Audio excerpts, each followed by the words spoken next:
Bridging the Gap Between Startups and Investors, organized by Father Konsigaur Rodrigues College of Engineering in collaboration with University of Mumbai. I am Shardul Sant and will be your host for today's exciting event. This event is part of the recently created MU Startup Clinic that focuses on fostering innovation, sparking knowledge exchanges, as well as bridging the gap between investors and aspiring startups. Once again, I would like to welcome you all here with great pleasure, whether you are attending in person or through the live stream on YouTube.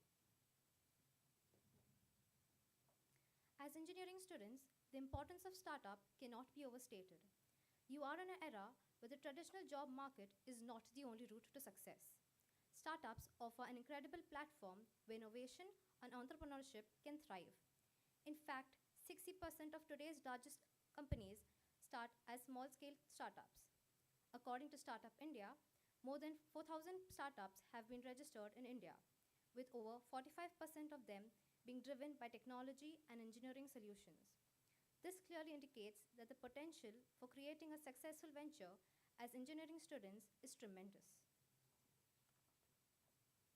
Moreover, data from NASSCOM shows that over 27% of all startups are headed by young founders between the ages of 22 to 25, most of whom are young engineers just like yourself. As engineering students, you are armed with the technical expertise required to create the startup a success. But all you need is an entrepreneurial mindset to achieve that great success. Now, I would like to invite Chriselle to meet our panelist. Let's extend a warm welcome to our esteemed panelists who have generously taken the time to share their insights with us. Each of them bring a unique perspective on startups and investments. And we are here looking forward to learn from the diverse experiences. Mr. Mayur Agarwal. He is a vice president of G Trophy Systems and founder of ShipEasy. He has a strong technical background and has helped several engineering startups bring innovative hardware solutions to market.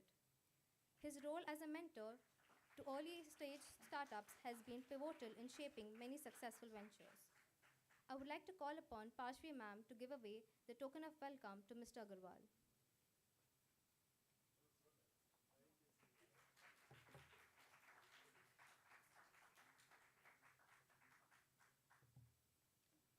Next up, we have Mr. K. Aditya Rao. Mr. Rao is a brand positioning expert, an author, a coach, and an excellent public speaker. He specializes in taking innovative ideas and converting them into marketable brands. His insights on brand positioning are crucial for startups that want to stand out in a crowded marketplace.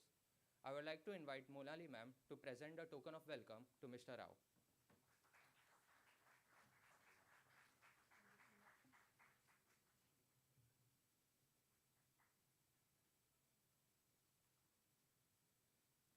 And finally, we have Mr. Swapnil Shirshakar, a brilliant intellectual investor and a startup enthusiast. He's been part of the investing capital venture community for several years. His experiences in investment will give us crucial insights in what the investors look for in engineering startups. I would like to invite Ms. Parshvi ma'am to present a token of welcome.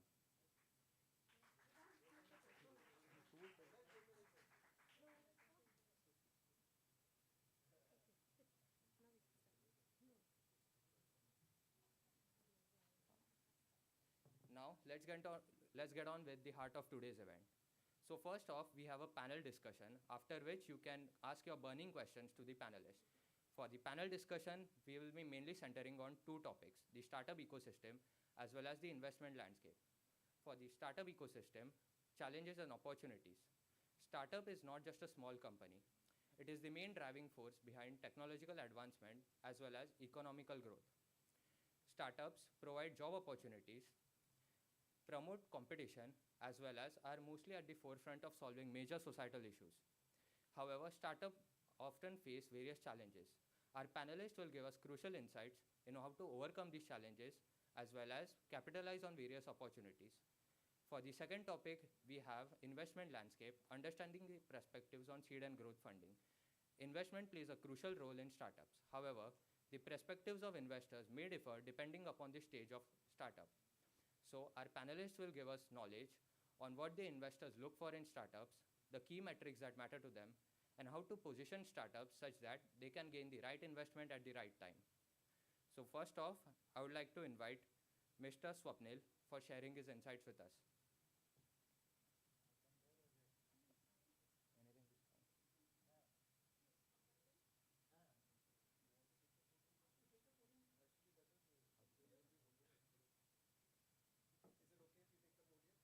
Yeah, anything will work.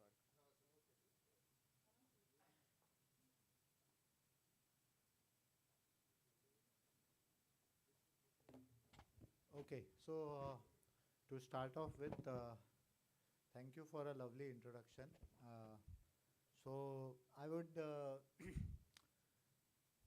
like to thank CRC management, the faculty members, my co-panelists, and most important, young, bright, aspiring students. Right?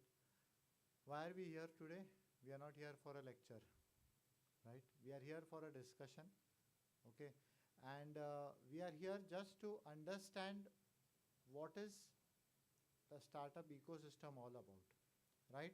And I have been given the opportunity to speak first, so good that I can speak up a few points, more than the others probably, or I get the opportunity to speak some points so that they might have to think on some other points if they have the same points in their thought process.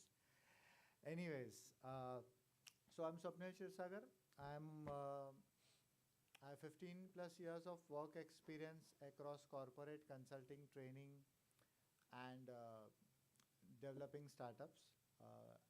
So I am an intellectual investor in the sense I dedicate a lot of my time, effort in growth and development of startups, right? So I'm not a hardcore investor in terms of a lot of capital investment right now, but definitely a lot of intellectual investment. Do have some small amounts of investments across startups, but I work more on the growth and development part of the startups. So it would be more, I would be more happy if we have more of interaction and discussion, right? And I would be happy that, it goes more in the discussion mode rather than a session mode. So what I would do is I will give you a few understandings of what, according to me, are the important challenges, points that a startup faces, right? So let me tell you that it is very important that you understand what can cause failure to a startup, right? Because I have worked in the startup ecosystem, worked on a startup which has failed several times. So there are some key factors that are very, very important to a startup. You might have all known, and you might all know the factors, and you might also have an understanding of these factors, right? Most of the factors, they are nothing out of the world. They are very, very common factors. So they are, first is an idea. You should have an idea for a startup, right? Second is, there should be a market for a startup, for your idea to actually convert into a business. Third, anyone? You want me to say? Anyone? Let us be interactive, guys. Yes? I gave you two. Money, funding, okay. What else? There are two more. Yes? Investors, money, okay. Sorry? Patents? No, that comes later. Team, very good. And one more important thing. I'm looking for one more thing.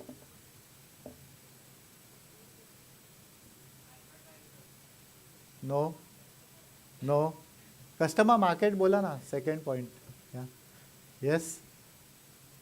Yes. So timing of the business, right? So 5 points which I said is idea. Okay.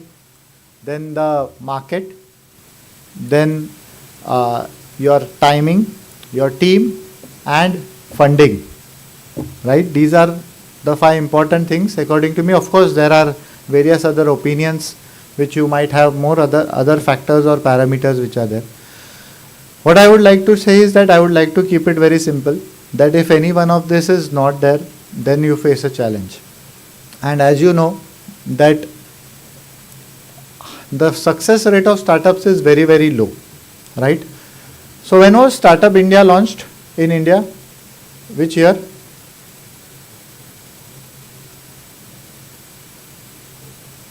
Which year? 13, 14, 15? Which one? 13 or 14? 14 hai shayad. Sure? Right? So Startup India was launched around that period, right? And was it successful that time? No? Well, there is a debate about it. I think I will leave it to your sense of judgment about whether it is successful or not, right? So Startup India was launched with the idea of getting more and more people motivated towards startup. So today, every year, how many engineers are passing out? How many lakhs of engineers are passing out? 8? Sure? 8 to 10 lakhs, 15 lakhs, right? So let us assume 15 lakhs, chalo, right? So 15 lakhs engineers are there. There are other people who are also passing out who are non-engineers. So do you think we have so many jobs every year? Because the people who are already working are also looking at switching jobs, right? So demand and supply is something which is there, right? So that is a management terminology which you will come to know probably, or you might be knowing, or you will come to know when you go ahead. So there is a demand and there is a supply. Here we are having a supply, but where is the demand? So the demand needs to be generated, right? Many times the demand is not there. Now this I am talking only about quantity. What about the quality? Right? So not deviating too much, coming back to the startup. So startups have the capability of creating this demand, right? You imagine if 15 lakh people are passing out of engineering alone, right? And there is a lot of workforce which is still unemployed, right? 8% is the unemployment rate. What is the population today? 150 crore. Everyone is not employable. Of course, we consider people who are between 18 to 55 to 60 years of age are employable, right? So considering 60% of the population or 50% of the population is that, 75 crore people in India need to be employed at any level, right?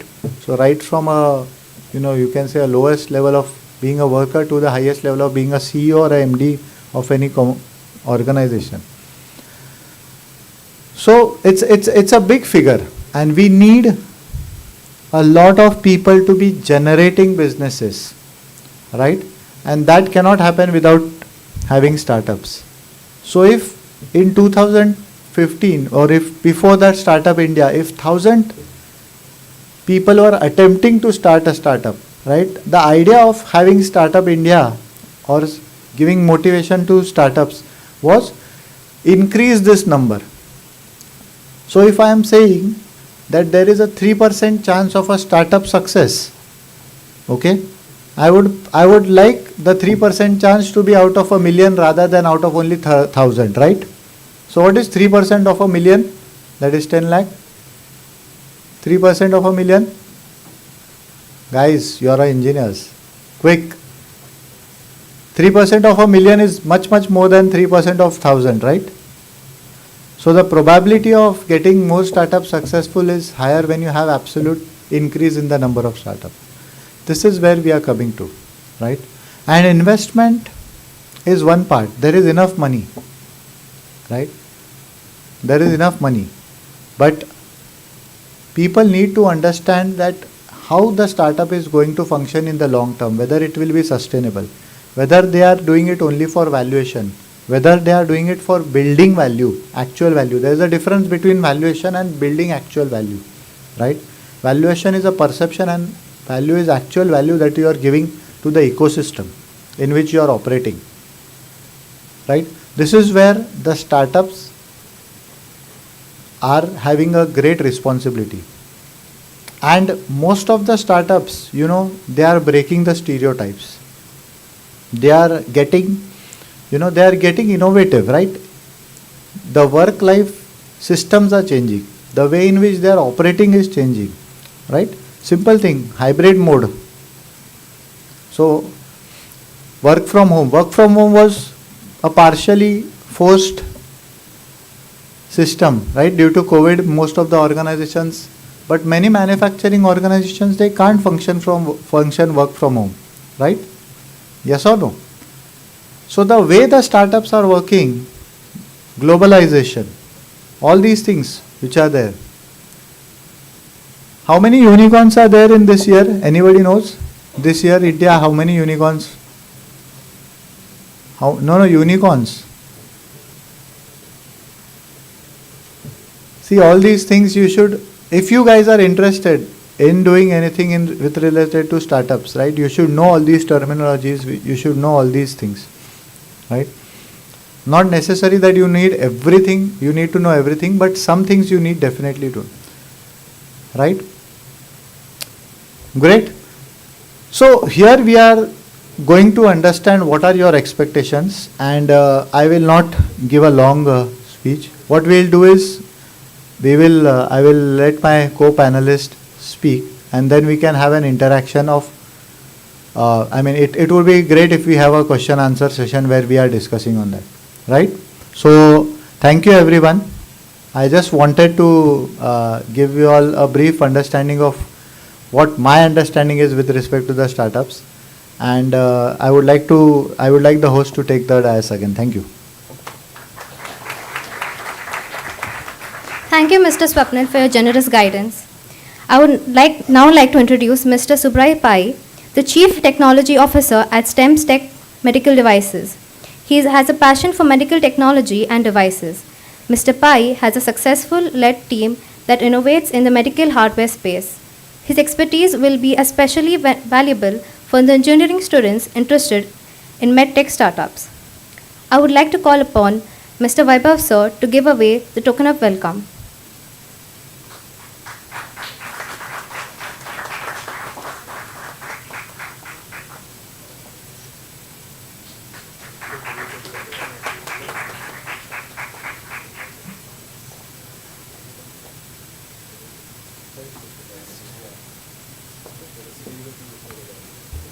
I would like Mr.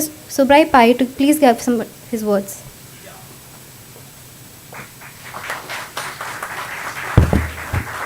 Hi, good afternoon everyone. So first of all, thank you to the esteemed panel and the organizers for inviting me today. It's really good to be back after so many years sitting in the same hall that I used to sit on the other side. So I can totally imagine how you guys are feeling.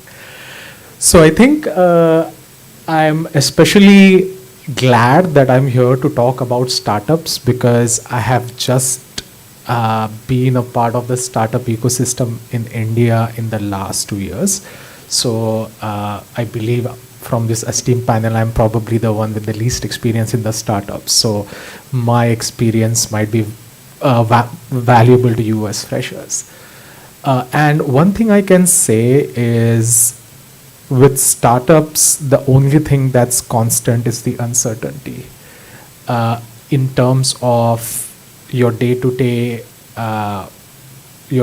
job, the things you do in and out, a lot of times we feel that as engineers, our sole and whole focus is on engineering, on R&D. But what you realize when you join into a startup is everyone does everything. People wear different hats. One day you do marketing, the other day you do R&D, the third day you can be HR. It just depends. So that uncertainty can be exciting as it can be daunting.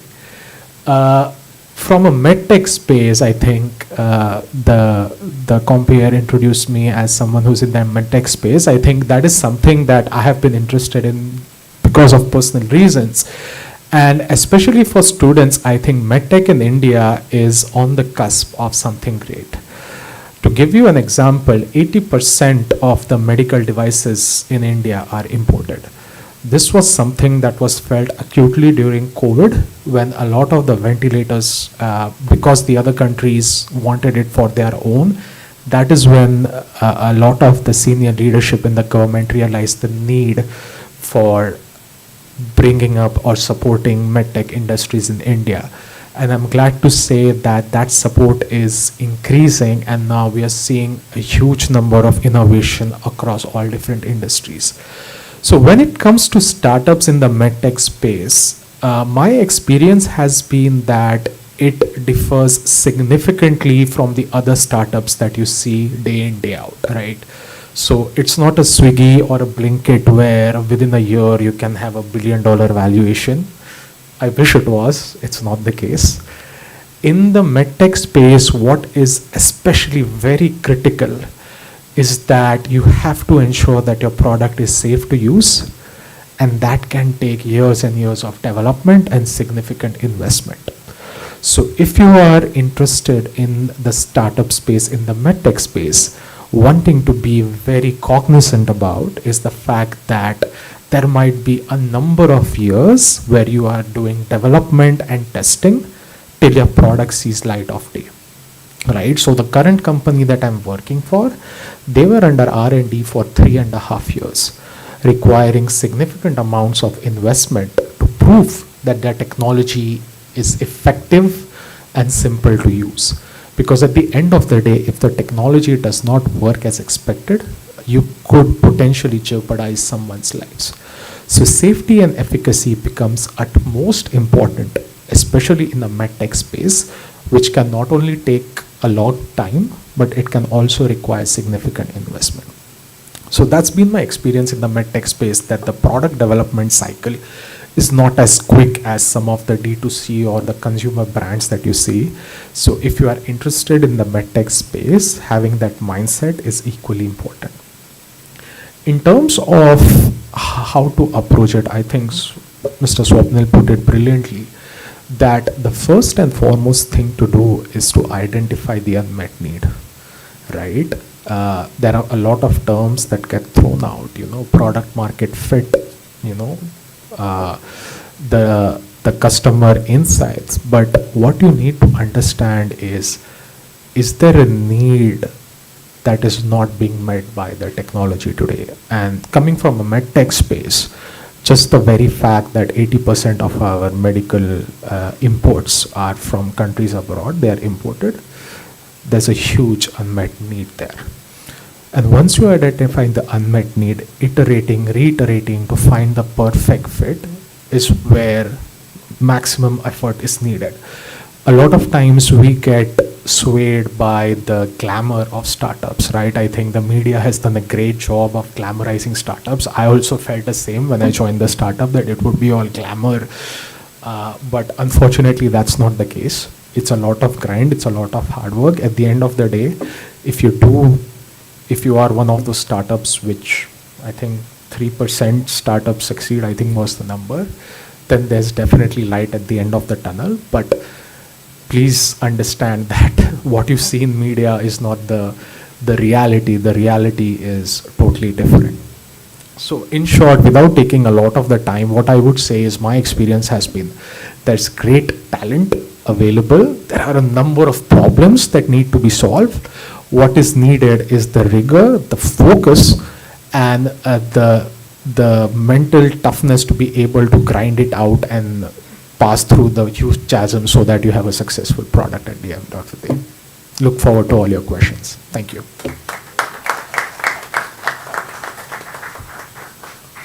Thank you, Mr. Subrai, for your deep and insightful words. Now, I would like to invite Mr. Mayur up to the dais for sharing his knowledge.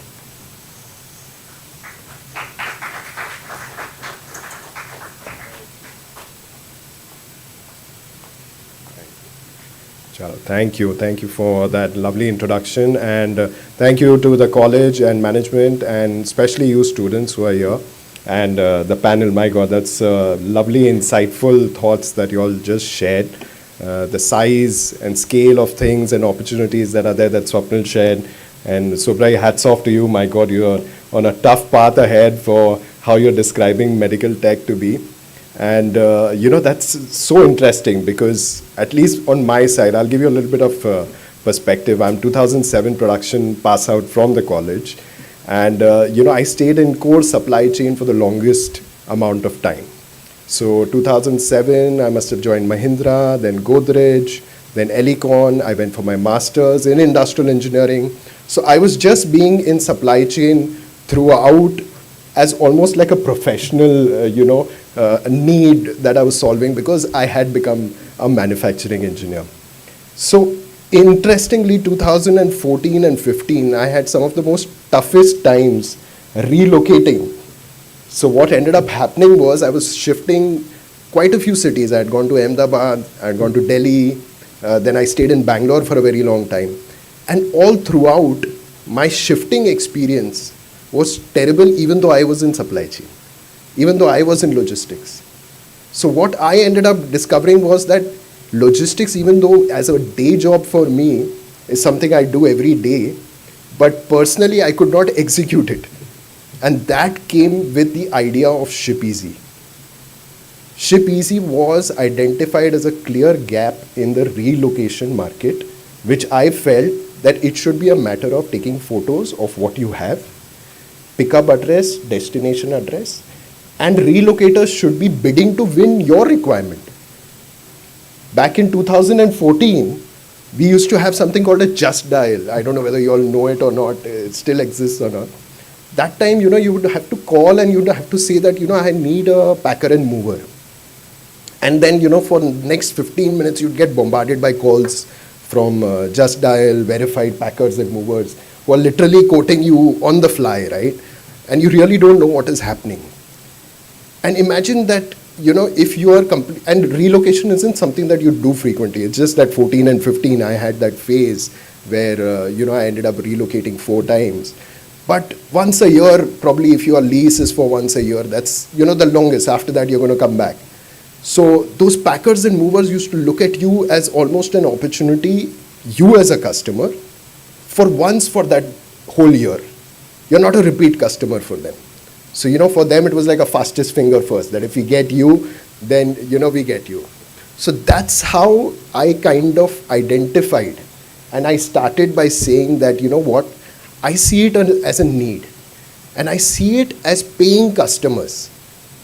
So let me start by sharing you, as startup fundamentals, is identify if you have paying customers. And as Subrai also just mentioned right now, you have to find value, is there value in what you're giving? So it could be, software is one of the easiest things that you can start with. And, and a hardware and a tech-based medical equipment kind of thing is so much more difficult because you have so much more regulation. But, starting a consumer product is extremely important that you have paying customers.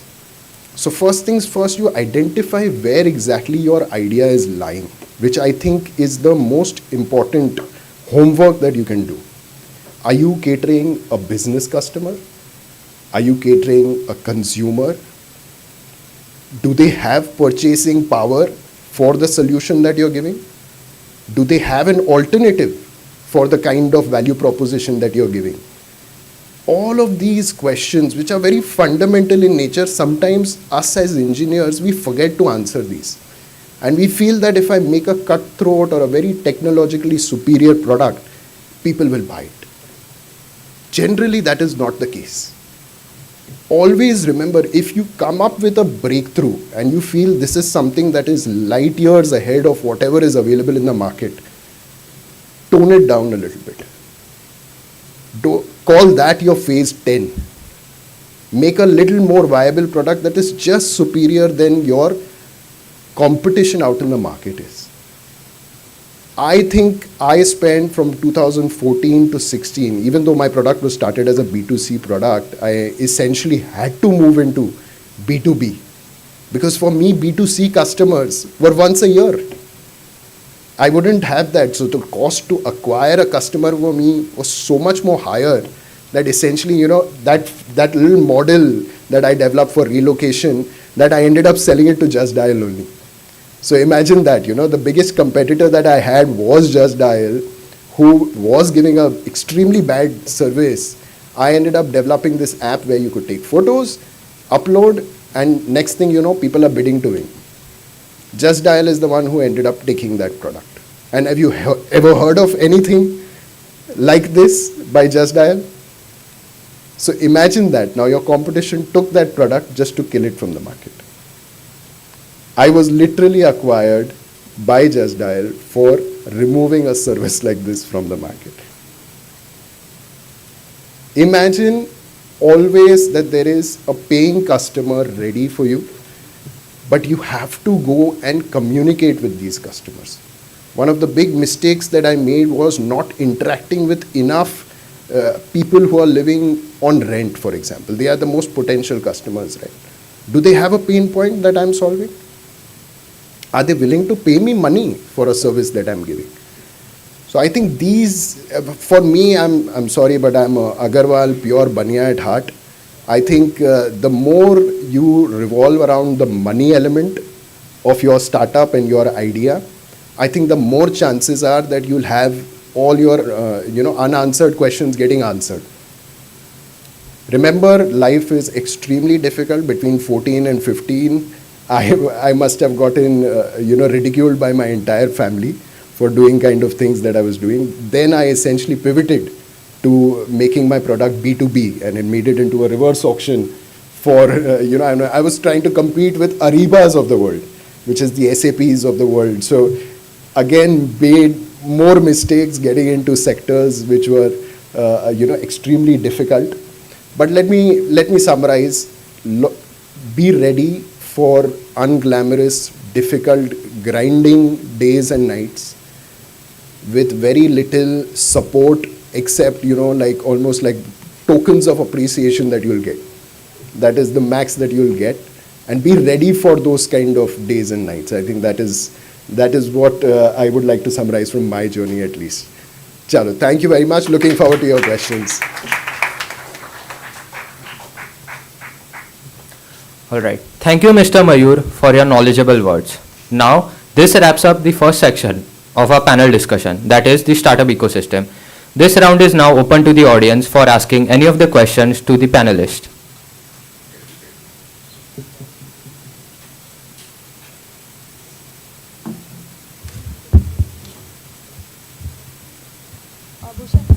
Yes, questions, please. I have a question for Subrai sir. My maternal side is filled with doctors, and I have interest in diabetic retinopathy and cardiology too. Yeah. So my question is very simple, like why did you choose medtech, especially after engineering? Yeah, so it's a very good question. Thank you. Okay, guys can hear me. Okay, great. So why did I choose medtech, right? So interestingly, medtech was not my first choice after engineering. After engineering, I actually worked for Intel as a software engineer, writing software for their factories. And what happened I worked there for around 2.5 years. And what happened during that time was, there was the high of working for a huge, well-known company like Intel. But eventually it kind of died down. And like you, I also have doctors in my family. And I was not happy with the work that I was doing because I could see that it wasn't having a direct impact on anyone's lives, right? Yes, I was helping make faster chips that ultimately help people, but I couldn't see a tangible output. So that was one. The other one was I was diagnosed with diabetes when I was 21 years old. Okay. And in fact, I think probably it was third year of engineering when I was diagnosed with diabetes. And then for the next 2 years, as I was trying to cope up with that disease, I realized how difficult it was and how difficult or lack of choices that I had. And then I was like, okay, why don't I just work and improve the life of people like me, right? And I was fortunate enough to find a company that was in the diabetes space. So I worked with them for around 8 years till I made the switch to cancer. So to answer your question in short, working in the medtech space, I was able to see the impact of my work directly on people. And that for me was the biggest form of compliment. Whenever I used to tell people, hey, I'm working for Dexcom, literally people used to be, well, your device has saved our son or daughter's lives. Like, we couldn't be glad. So when you hear things like that, it really puts things into perspective, and that was my driver to work in the medtech space. Thank you, sir. It is very inspirational to have you. Thank you.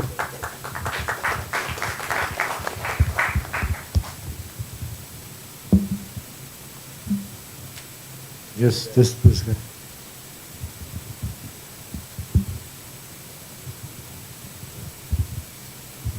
Oh yeah, good afternoon, sir. I have a question. Means firstly, I will explain my model in 2 lines. We are building a smart optimization system for parking spaces. So over that, we will be adding few features for in current phase is booking and viewing the parking spaces as accurate as the booking through Book My Show. So yeah, here the question is, do you see a gap in the market of it? Sure. Yeah, I have studied few market studies from past 1 year, but after that, I figured out there is a gap, but there is very little gap. Consumers use it daily life, but they don't see that will we have a addition part to it. So if you were trying to sell me your app, you tell me why I should use your app. So you should use our app because you can see parking spaces available in particular area. It will consume your time, yes sir. Like if take an example of a mall and you visit there, and after that you search for parking spaces. There are 3 levels of parking slots, and you go to the ground first and second, and you find the parking at second level. But through my website or app, you can directly go to second and you can just park and book it. Okay, so is there anything like that available in the market? There were startups like this, but they didn't succeed because there were few disputes between them. So why do you think those disputes won't affect you? Yeah, those disputes, there were only one startup which was working similar to it, not as accurate, but similar to it, and they had disputes because they were going in losses. So my question to you, just simply, and I hand it over to others. What is different, or the USP of your app that is different from the other apps in the business or have been in that space, right? You need to identify that. What is the problem that you are solving that the others were not, so that I as a consumer am ready to say, hey, I'll absolutely use your app. So what is that 1-2 things that the others in the space are not doing? For example, what Blinkit did was 10 minutes. No one was doing 10 minutes. So what is it that you are doing differently that is valuable to the customer is what you need to identify. So first of all, I think, asking us that whether there is a market is something that you need to think of. Because see, I want to understand one thing. What is the problem that it is solving? Is supposing if I go to a mall, I'm just visualizing, I've not found the parking. There are people who say that please go to the second floor, third floor, fourth floor, whatever that is, right? So will I want to subscribe to something like this? Will I want to put money there? That is the question that you need to ask, and you need to validate that. How much of time is it actually saving at the point of sale, or at the point wherein he's going to park? That is a question that you need to answer. You may not answer it right now, but it is a question that you need to really think of. Because see, as he rightly said, if there was a one particular app which was doing this and was not successful because of some disputes, what are you doing differently to solve them? That is something that you are trying to do. Because as whatever Ashni Grover said, right, the first mover is doing charity, the second mover is the one who is making the profit. So think of it that way. Can you answer any of those questions? Yeah, I have answered both the questions. The firstly, our USP is the Yaiwa which we had is parking. I know they were just showing, they were not. Not your competition. What is your? Yeah. So they, my USP is through my app you can book exact slot. There is no app Okay. in parking market which allows this. I'll ask you a few fundamental questions. Yes. How much are you going to charge me for service? The current charge rate is going on in, at least in Mumbai, it's going on 60 rupees for 3 hours. No. How much are you going to charge me? The parking will charge me 60 rupees for the Yes. thing, but your service is to find me that slot, right? Yeah, How much will you charge me for giving that visibility? 10 to 12 rupees per parking. Okay. Second, who is your actual customer, competitor? So currently we had only two competitors, Park Plus and Park 360, but they are not also working like that. No, not actual competitors. What would I say is that, do you think there's no symmetry of BMC parking? Are there no designated parking? Is valet service your competitor? I'll tell you, I think its biggest competition is Uber. Absolutely. Yeah, because I'll tell you, this is a real fact. I haven't bought a car because of the precise reason is I don't want to get into that tension of parking.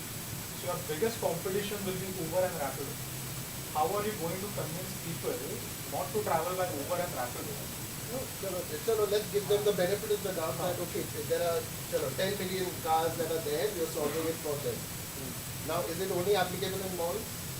No, it is applicable in public spaces as well as private spaces we're using for guest parkings. Like as you came today, so you may be facing parking problems. Absolutely. So this can solve over there also. Have you identified or partnered with sites who are giving you this visibility?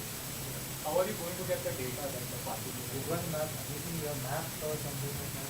How do you ensure that once you have the visibility, nobody is taking that slot or in an offline format? What happens if I go to that place and that is already taken? Already taken. Precisely. So what you have to do, right, you need to put some sort of a mechanism where if I want to park, it will tell me, okay, someone else has already reserved this. Have you been to the Geo Mall at BKC? It tells you level by level vacancy, and once you enter that driveway, it gives you green and red markers whether that slot is covered. The mall itself is your competition. And don't take us in the wrong way, but this is how you should be thinking. Am I solving a big enough problem? Because now you've got me on your app. You're saying you're giving me visibility, but I have 20 other questions. For that 10 rupees you're charging. Are you willing to answer? Are you willing to guarantee that service? Then I'm willing to give you 100 rupees also. So also Indian customers, whether he will be willing to give more money than what the parking money is, that is also Yeah. whether you are giving that much value actually. So what I would suggest, right, start small, right? To take a minimum viable product, right? So there's this concept of minimum viable product, which is a version of the product that shows the basic functionality for you to get paid. So what I would recommend is choose a site, right? A mall, college. Use college. College is the best. No one is going to listen to the rules. We are already on it. Okay, so use that as a proof of concept to prove that A, customers are willing to pay, B, they are using as expected, C, you have the right infrastructure to support. If you are able to prove that in one site, not only will you prove your concept, so that next time these questions are as you can just say, go to Father Agnel College, you will see it in action. Right? So prove that proof of concept, and that will also help you uncover a lot of other challenges that might be कि you might realize अरे parking से ज़्यादा तो ये ज़्यादा important है. For example, you might realize कि rather than parking, people are more interested in making sure no one breaks into their car. Right? So I think doing a small pilot or a minimum viable product where you can prove both the usability, feasibility and viability. These are the three terms that you always need to prove. If you are able to prove that, then I think that's when that's a huge win. Thank you, sir. Any other name? Yes. Can you pass on the mic? Okay, just to answer. So my question is to Mayur sir. In while speaking, you talked about renting customers as like something you should have approached in your shipping application. People who rent would have been a good target audience. Yes, so we are also working on something which is to help people who are renting, not exactly shipping. We are not shipping, but yeah, so we are helping them to get the properties that they're going to be renting. So if you were to approach a renting customer, if you were to communicate with them, as you said, you should have communicated more. So how exactly would you have communicated with them? I'll tell you, the most interesting to find people who rent, I essentially, you know what I did? Do you know of a startup called housing.com? Yeah. I went to housing.com, I met Rahul Yadav. Probably a couple of months before that entire company imploded. I went and I told them that, listen, you know what, I'm looking for people who rent. And everybody who wants to rent comes to your website.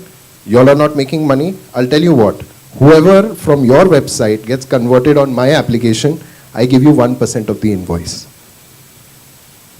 I monetize for you, I monetize for myself, your captive audience. Always look for inorganic partnerships like this. Lot of times you are, there is no advertising budget for you. Zero budget for you. What are you going to do? You're going to reach out to 20 million people who rent. How are you going to reach out? Google AdWords for the word rent, you'll probably find 300 rupees per click. You can't achieve that.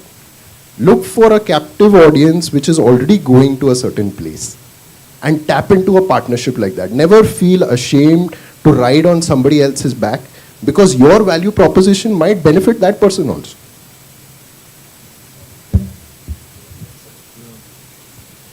Okay, and to add, right, I think Mayur brings up a great point, which is finding your target customer. We often think that, oh, it is very difficult. For you, someone who is renting, I'm assuming you stay in a building, just go on every floor and ask, are you renting? Would you do this? That's it. It's as simple. The society office will tell you how many people are renting. Yeah, so I think we have this tendency to... We often get into this analysis paralysis की oh shit यार, अपना customer ना वो बड़ा आदमी है, उसके तरफ कैसे पहुंचे? हसल करो, बिल्डिंग में जाओ, हर बिल्डिंग में जाओ, पूछो, लोग दे देंगे. The one magic thing about the industry, and I don't know what all your experiences have been, if you ask someone any question ना, more likely or not 10 में से 5 लोग मदद कर लेंगे. कुछ भी पूछो, unless you ask them some pretty random question which is like totally out of the air. If you ask, like even in college, if you ask, अरे कौन rent कर रहा है, I'm pretty sure there'll be people. Just ask them, will you use this? So that's the way. Like it doesn't take a lot of effort in terms of both money to like get your input or customer feedback. So finding the right TG is trying to think of where they will probably be, and that's what he actually said, right? Try to find out places where they actually hang out. You can probably now housing.com is a great example. You're trying to do joint ventures, you're trying to do places wherein you are not utilizing too much of your resources, but at the same time you're getting the right kind of captive audience to make an impact. And that's the whole game that you're trying to play. So at the end of the day, it's the problem that you're trying to solve and how you're going to address it. I have one fundamental in my life when I work. It's always better to look as stupid than to be story. Because at the end of the day, 10 people might laugh at you, but at the end of the day, when you are making a difference, those are the same people who come and pat your back. So it's okay to ask, it's okay to fail, it's okay to revise, and it's okay to move ahead once again. And that's the whole game of the startup ecosystem, which I think he spoke of, is about adaptability. It's about how you're going to keep on going. And just be there. I think you'll get it. I would just like to add one point here with all of. So you try it out yourself, right? That if you are renting, what all things you would like to do. So No Broker is one very good example, right? No Broker, you know No Broker application? Not really. So I use that for my renting thing, right? So when you are actually understanding, so you use that application, you use housing, which is I think not there right now, but you use that. You understand what is the challenge that you might be facing. You put up some request on that application, right? That will give you an understanding of what can be the gap which you want to do, right? Because of course they are existing. That means the model is proven, right? Like he's talked about some model proof of concept. That means they are existing. So model is proven. So now what is the gap that you can solve? Otherwise, if that gap is not there, then already existing someone is there. So you can't reinvent the wheel, right? Okay, great. Next question. I think he is having some question. Yeah, you want to say something? You want to ask something on this further? You want to discuss? So I'll just say one thing. Oftentimes what happens now, the simplest way of getting feedback takes the most amount of effort, but it is oftentimes the best way to get feedback. अगर doctor से feedback चाहिए, hospital में जाके बैठो. तुम किसी online platform Practo नहीं चलने वाला, ठीक है? तुमको अगर स्टूडेंट्स से फीडबैक चाहिए, कॉलेज में जाके बात करो. फेसबुक इंस्टा पे नहीं मिलता है. That will take a lot of effort, but that is the way you'll get the maximum return on investment. So I'll give you a small example. So when I was moving, I had to sell a lot of my stuff, like almost all my stuff. I used Facebook Marketplace, all the websites, कुछ नहीं बिक रहा था. Then finally what I did is I realized कि मेरा सब लेने वाले हैं कॉलेज स्टूडेंट्स, क्योंकि उनको ज़रूरत रहता है. तो मैं कॉलेज डॉर्मेट्री में गया, हर दरवाजे के बाहर मेरा चिपका के आया कि I am selling all of this, please come and take it away. Everything got sold within 3 days. It took me a lot of effort, but that is the way you get the maximum return on investment. Hello, I have a question for Swapnil sir. You said you intellectually invest in startups. So while choosing who to invest on, do you focus on the potential of the startup or the potential of the founders? Okay, so see again, it is not that way. I mean, it is not that easy to straight away. So intellectual investment means non-capital investment. So I invest my time, effort. Okay, that is what. Again, it is not a standard term. It is some term which I am trying to coin and push through, right? So you might not have heard that term too often, right? Now coming from an area of my expertise, which is more into understanding people and developing people, right? So, and also having a background of engineering. So mixing it with the analytical capabilities that are there through the engineering. So what I understand is how to get the best out of people and to what level they can get aligned with the processes. So I work a lot on the internal setup and the structuring and the systems in which the startups can go, and then align it to external factors like the market or the product and the service. So I don't have any criteria as such, right? But what I like to do is I want to understand whether that person is having a alignment with respect to some. I mean, I am not saying that that person has a very clear vision of what end state he will achieve, because mostly none of us have that clear vision कि end में जाके मैं क्या करने वाला हूँ, right? कि मेरा ये यूनिकॉर्न बनेगा, वो होगा. I am sure that after 10 years this will happen. उतना श्योरिटी नहीं है, but just a direction that whether an idea is there some sort of a clarity of that idea? How will I approach on that idea? What sort of resources will I require? Right? So having that understanding, having an understanding of how the ecosystem is, right? So all these things when I'm looking at getting associated with founders, and I'm looking at these things. What I do is I internally categorize them at various levels. Not that I choose only the people who are, I'm not so great this thing that I'm choosing only the people who are this thing, right? So I don't do that sort of a categorization. But of course, I try to map them with respect to certain level that they need to be. Then accordingly, then I can help them out in that way, right? So if someone is at level say 3 out of 5, right? So how do I take him to 3 to 4 to 5? I may or may not be successful, but I would like to invest my time and effort to take him to that level so that he or his startup achieves something, right? Did you get what I tried to say? So, Okay. Yeah. Those investors who actually invest money, do they think in the similar way, or? Of course. No, not only that. So there are a lot of other things also. But one thing which I say, right? I mean, the panel can differ or agree with me that most of the investors put money on the people rather than only the idea or the stage or everything. So bande mein dam rehna chahiye, right? That is the way. You see, as humans, we are connected to humans. That is the ultimate thing. All other things are secondary. So whenever you are talking or whenever you are presenting, they see the conviction, they see the this thing. So they want to see your passion, they want to see your willingness to learn, grow and adapt. बाकी सब आ जाएगा. They do not have the some.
And I made a lot of mistakes signing up with, almost patpedis. I used to joke about, these guys were money lenders in the offline market. All they hoped was, you fail and your security is something I cash on. I see you passionately riding on this wave of technology startup. हाँ, करो आप, चाहिए 2 करोड़ रुपया दे दो, घर का जमीन देते हो क्या? Their intent is very, so you have to identify an investor very clearly. And a lot of times an investor can be like a uncle or an aunt, in a family kind of setup. He's not your real parent or your well-wisher in that form, but he's there. So always look for a investor, and what stage. An investor during your initial days when you're ideating, you need somebody from that industry. And you say, boss, tu mereko 5 lakh rupiya bhi deta. I had one investor like that. A logistician for a very long time, a director of a company, he gave me only 5 lakh rupees. But you know what he said? My logistics company is always available for you to come and try out whatever you want to try out. That 5 lakh rupees was a lot more worthy than that patpedi guy who had given me multiple lakhs. He used to, after a little while, just sit on my back and saying, boss, abhi banega ki nahi banega, to bol de. And that was such a demotivating factor sitting on my head and say, constantly telling me whether paisa aayega ki nahi. So be very, please. So I'll add on to this because we are in this similar position right now. So the company that I worked for, it aired on Shark Tank 8 months ago. And it raised 30 lakhs from 3 sharks. And because of that, what happened is we started getting so much inbound from investors just coming in and saying ki, le lo. And my founder was very clear. He's like, abhi zarurat nahi hai, aap cards deke jaiye, agar zarurat lagegi, hum aapko pooch lenge. So like he mentioned, the type of investor, the timing of the investment is also equally important. Because you don't want your mental bandwidth to be कि यार इसको पैसे वापस करने हैं. At the early stage, you want your sole focus to be able to prove the product market fit. Right? That's why I think, as Mayur mentioned, similarly in our company, one of the early investors was actually a regulatory agent who was doing regulatory work for us. They said, instead of paying us, give us equity in your company because we believe in you. Which was great because that showed us confidence and it took away the tension from my founder कि यार इसको मेरे को पैसे वापस करने. So the type of investor, the timing of investment, and also make sure that if you are taking investment, you don't just get blindsided by the glamour. You know, a lot of big names will come if you reach that point. But make sure that that investment is right for the company because there's a lot of additional headache that comes with the investment. We think that it's money and, you know, it is money, but there are a lot of finer details that come around everything. I think maybe if you could give a Yeah. But Aditya sir is there for this only. So I think at the end of the day, as they rightly said, it's all about the values that you're bringing onto the table and the way the values the investor brings in. Because that synergy is something that goes a long way. You can't just create products, you can't just get investors for the heck of it. It depends on at every stage of the seeding or the startup journey, you'll have a different set of investors and a different set of problems and a different set of outcomes that they expect. So you need to be very clear at who you need at what stage and what you're going to achieve out of that. That is the whole game which you're trying to achieve. I think, yeah, that's about it. So one last point. Also one more thing, many investors, they come and tell the actual founder on how to start, how to run the company. So the founder with a mindset that he has invested, right? So I should listen to him, starts running the company in the way in which the investor wants rather than the way in which the founder wants. So many times that also creates a bit of an issue, right? So thank you. Yeah, Vinayak sir has come. I think we can invite. I would like to introduce Mr. Vinayak Khande, the founder of TechWays and a startup advertiser. With extensive experience in guiding startups from ideation phase to market launch, he has worked with multiple engineering-driven startups, helping them scale efficiently. His experience will shed light on challenges and opportunities startups face in today's competitive landscape. I would like to call Ms. Mruna Ali to give away the token of welcome to Mr. Khande.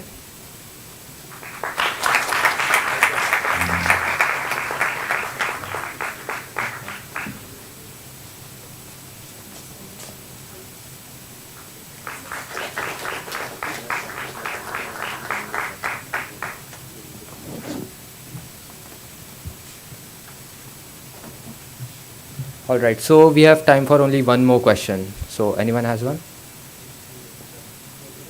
Okay. Two is fine? Okay, then we can answer both of them. Good afternoon. Subray sir, this is a question for you. I'm sorry if it sounds a little rude, but how was it like for you to leave a $28 billion company like Dexcom and you checked the valuation, yeah? हाँ. So actually it was 53 billion यार उनका stock गिर गया. अच्छा गिर गया. But फिर भी अगर उतना बड़ा company छोड़ के you are joining a company like STEMtech, हाँ. as in you joined as an equity holder or a stakeholder or as a तो यार मैं तो तुम्हें offer letter नहीं दिखा सकता, but I'll tell you what. So the question, I'll just repeat it. How is it working for a multi-billion-dollar company to a startup that's just in its infancy? It is like all journeys, there are good and bad. The good part is I have a lot of autonomy that I did not have. But I'll tell you the best part. मैंने 2 महीने में यहाँ एक भी PPT नहीं बनाया. मैंने एक भी पीपीटी बनाया उधर ना डेक्सकॉम में. What had happened was I had joined the company when it was around 2000 employees. Sorry if anyone makes PPTs. I absolutely hate making PPTs. तो मैं जब ज्वाइन किया था, I joined in 2016. Then there were like 2,000 employees. By the time I left, it was more than 10,000 employees. So I had seen the growth. What started happening with more employees, the bureaucracy increases. Any decision that should be taken, that should ideally take less than a day, started taking weeks because the number of stakeholders increases. Right? That was one of the reasons for me for wanting to join a startup, which was कि यार मेरे को 2 दिन नहीं निकालना है कि इससे भी बात करो, उससे भी बात करो, इससे भी बात करो. If it is related to technology, so I was leading product.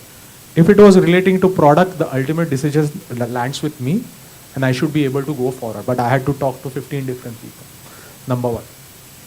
So that was one big incentive for joining at a startup. The other one was I wanted to build something, be involved at the genesis. When I joined Dexcom, the core technology had already been formed. I was more involved in the commercialization. I wanted to be involved at the very start so that I could be throughout its entire journey. So this is the good part, right?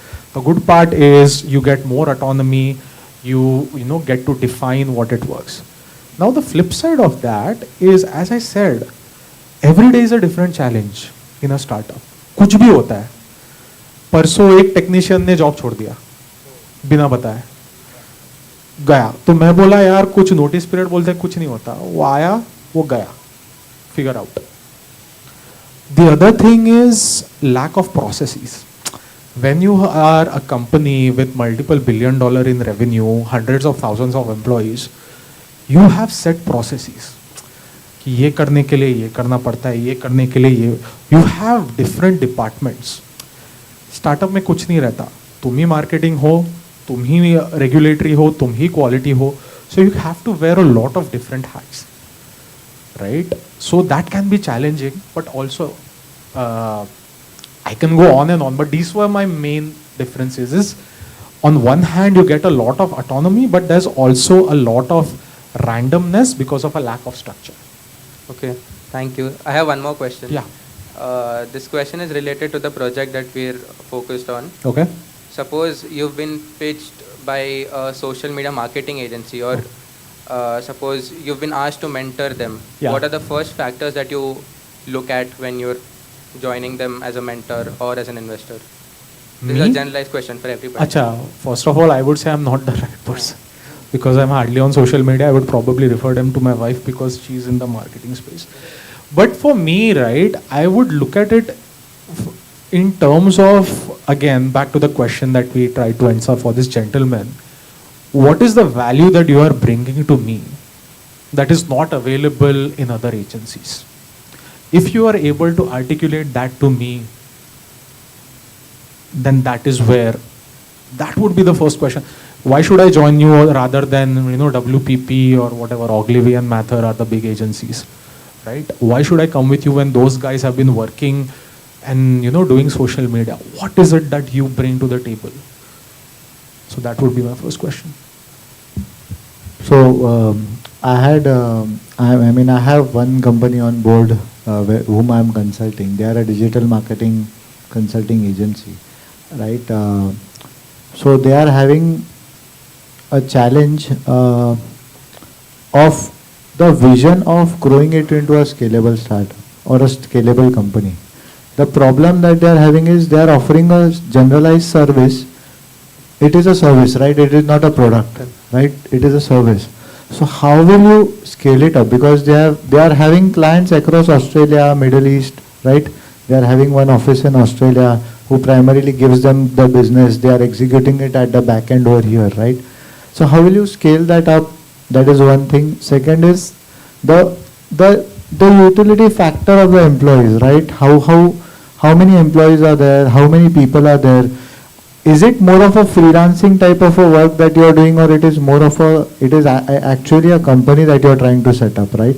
These are the questions which are there. So they were a good 150 persons company, but they didn't have the structure and the thought process of taking it to the next level. So what I am trying to set up in them is how they will be fighting the people that he mentioned, the companies, the Ogilvy and the WLL and all these things. How will they will probably compete with them, right? Which markets they will compete in, and why will the customers hire them, right? What is the differentiator? It might not always be that you have a differentiator, but sometimes you are doing some things which are better than others. So whether you are going for influencer marketing or whether you are going for other type of marketing, the cost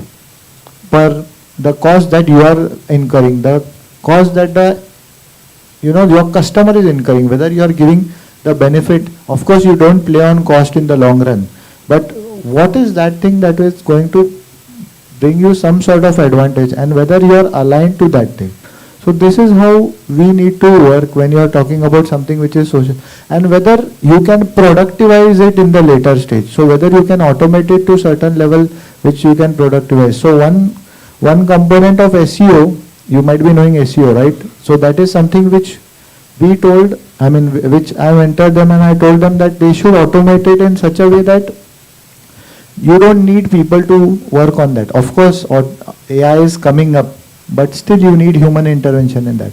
So this is again, it's a very short time to discuss on all these things, but these are some of the things that you need to think on when you're talking about something like social media, because today social media is done by big companies, small companies, freelancers, anyone, any college student, right? Many students among you would be social media experts, some of you would be influencers, right? So it's a great supply which is there. So you need to choose. So how would you differentiate yourself? That is something. So I think I have a very simple logic to this. What is the problem that they are facing and whether I'm capable of solving it? It's as simple as that. If I have the expertise and the values match, I will help them. If I don't, I'll suggest someone else.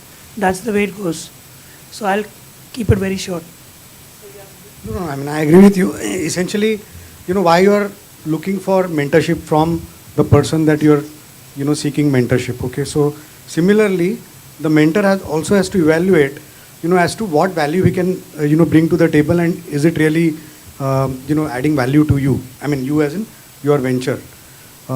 So again, starting a business and startups are two different things. Okay, so IT services startup, okay, like in the sense you want to offer social media, related offerings to the market. It's a very fragmented market. So while there may be big advertisement and marketing agencies, it's a very fragmented market. It's a big market. So there is an opportunity for any small firm to grow. Okay, but it's not a startup, because when you talk about startup, essentially investors are looking at ideas which are going to disrupt the market, and obviously they are going to gain in valuations. So that you need to keep in mind. Starting a business is also not a bad idea. It's a good idea. You're creating wealth for yourself. You're creating employment for the country. And then, as Aditya mentioned, that what value that am I bringing to the table? And if I'm evaluating you as a startup, let's say as a mentor, then I would look at your. I'm not talking about now startup. Okay, I'm talking about a business that is starting up. Then I look at your business. What is your business plan for next 3 to 5 years?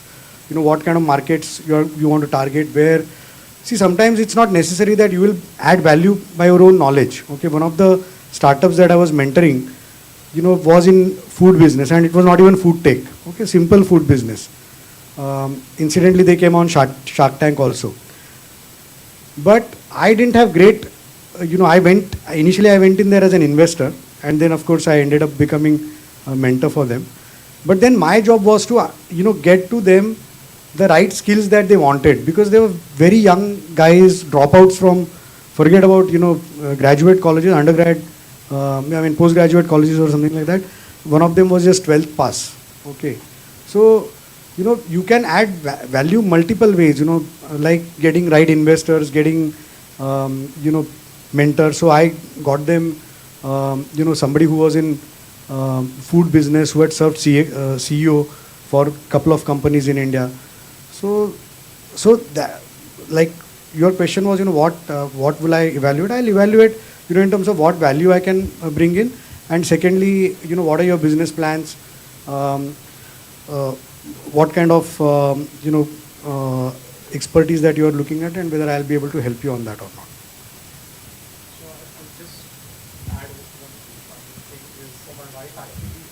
So my wife actually does marketing for big agencies. So, and she has explained me how this market works. So as sir rightly said, it's a huge market. So what they actually look for, right, whenever it comes to social media targeting, is whether they are able to target the right audience. So for example, if someone sells me Dove ka shampoo, it's no use to me. मैं क्या करूँ, right? But I often see Dove ke shampoo ke ads, which for me does not make sense. So that is something you might be able to look at, because at the end of the day, the advertising is why this big. Instagram, Facebook, YouTube, right? Is there a way the value you can offer is to provide more accurate targeting? Because that's the end of the game. The reason all these big giants, FANG giants earn so much money is because they are able to provide that data. Ki Bombay में under 30 people who are searching for hair care products, ये लोग हैं. So if that's somewhere where you can, find value, that might be something to look at. I think there's a girl at the back. I think she had a question. Okay, so my question is for Mr. Swapnil sir. You talk about the idea. So how we can find the amount of potential your idea has in the initial day, and even if sometimes your idea is one of the unique and best idea in the market, still it won't work out. So what can be the major reasons regarding your idea to becoming a failure? And you also talk about the timing. Can you tell me briefly about the timing, like which timing? Is it the timing you are going to propose your idea in the market, and what is the right time again to propose the idea in the market? Okay, good questions, and you asked a lot of them in series.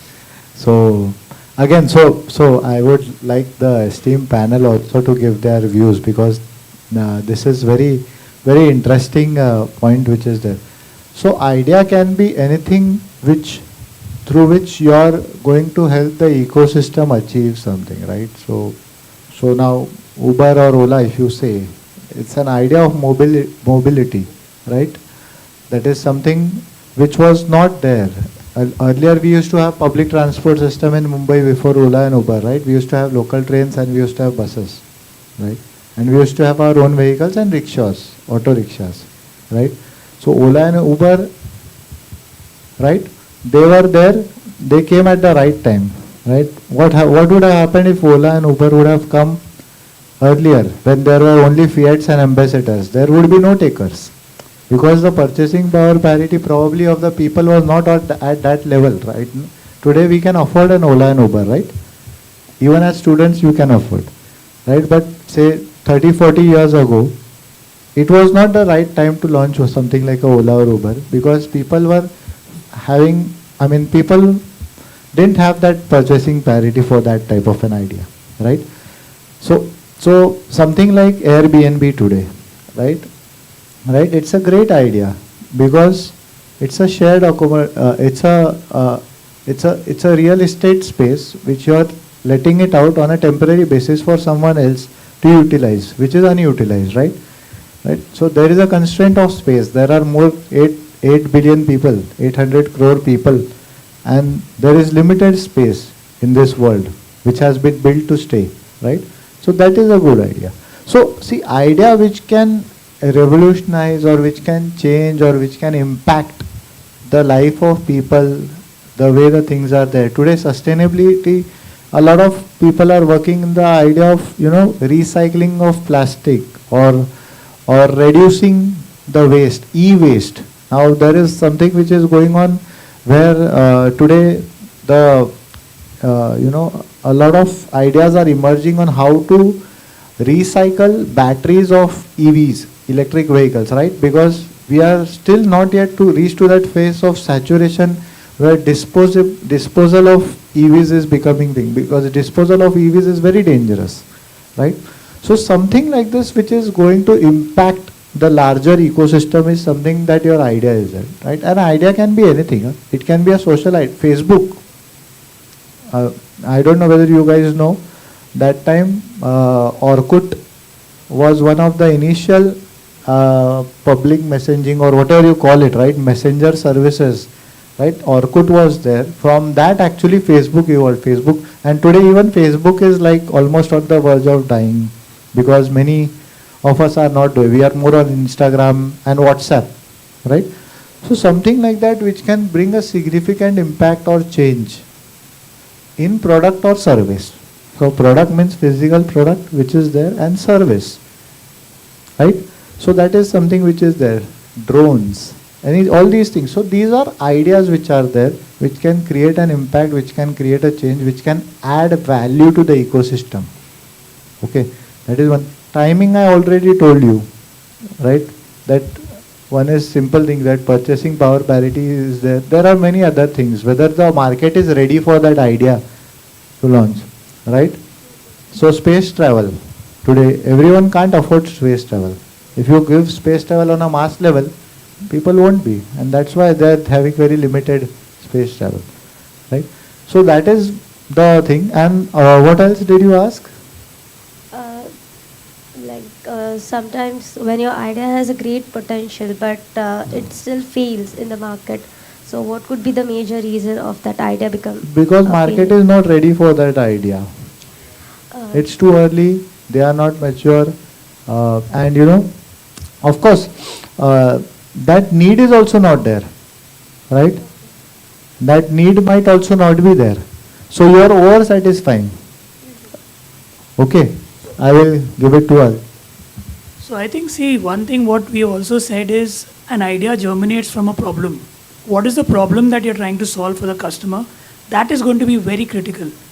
Okay, we have our own alumni, Nandan Bhatt, who recycles plastics into sustainable or whatever, where, and he sells them off. And he's been covered on Shark Tank. He's been doing pretty well. He's been 1 year senior to me, so I know what it is. So it always germinates from a problem. Now the second question you asked is, how do you test the idea? It is all prototyping, what he's just said. Take a small market, see if it works. If it works and it is addressing the problem, then it will work. The third question is all about, why do ideas fail? It's pretty simple. One is what he said in terms of the market not being ready. Second is execution. Because your execution, I always say, while people say culture eats strategy for breakfast, execution eats strategy for breakfast. You can strategize whatever you want in your head, but until you put it on the table and you put money where the mouth is, it's not going to work. So these are three things which you have to be very careful of when you're looking at whether an idea works or not.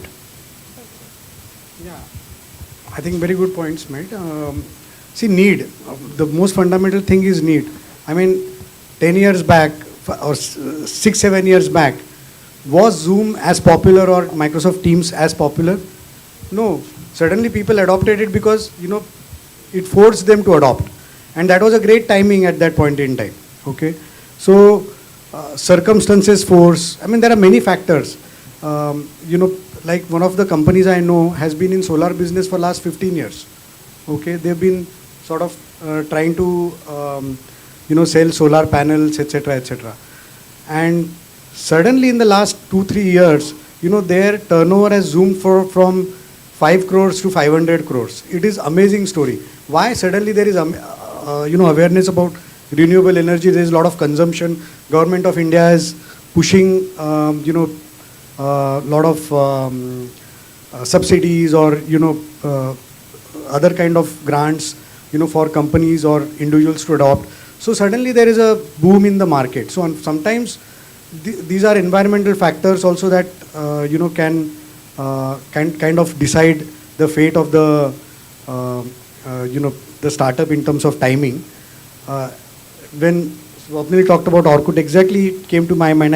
It wasn't I'm from that generation which used Orkut. Okay, so it was not greatly different from Facebook. It was very, very similar to Facebook. But it didn't work, and suddenly Facebook, worked few years later. Another thing, as Aditya mentioned, execution. I mean, ideas are, if you are thinking about an idea or I am thinking about an idea, rest assured, there are 100 other people in the world are thinking about this idea. Okay, but the success and failure depends on execution and commitment. What kind of commitment and how passionate are you about the idea, taking to the reality and growing the idea. Besides, of course, the other factors which were talked about. Yeah, I think I concur with all the points raised. And I think just additional point I would like to add is the success or failure of your product, right? There's the customer need, there's unmet need, but there's also a number of times whether the world is ready for it from a societal and cultural perspective as well, right? As we as a society, have we progressed to that point? So I'll give you an example which actually happened with me. So I completed my engineering in 2012 and I went to the US to do my master's. Has anyone heard of Google Glass? Right? So Google Glass in 2012 was a big thing, right? That everyone thought it was the next big thing. Google was spending millions and millions of dollars. And I had the good opportunity of actually working with Google on Google Glass as a part of my master's project. I thought it was very cool. Everywhere I went, I used to wear Google Glass. People, in fact, if there are teachers, professors here, they might remember I had come to the college wearing Google Glass as well, right? I thought it was the next big thing and I was showing it off to everyone. What happened? Google killed that project in 2 years. Why? Because at that time, social media was not a big thing. Privacy was much more important than social media. So everywhere people found people wearing Google Glass, they were called glass holes. So glass holes became a term and Google decided to kill that project in 2 years. So in 2014, they decided to kill it. I still have Google Glass. Cut to today, one of Facebook's most successful hardware projects is their Ray-Ban glasses, which does the same thing, the glasses which can take videos. The reason that is successful today and not 10 years ago, because society now is much more open. Influencer marketing is a thing where people want to take videos of everything that they are doing. And that's why. So we as a society, as a culture also, that plays a key part. And then I would finally like to add by saying that, let's say you make a product.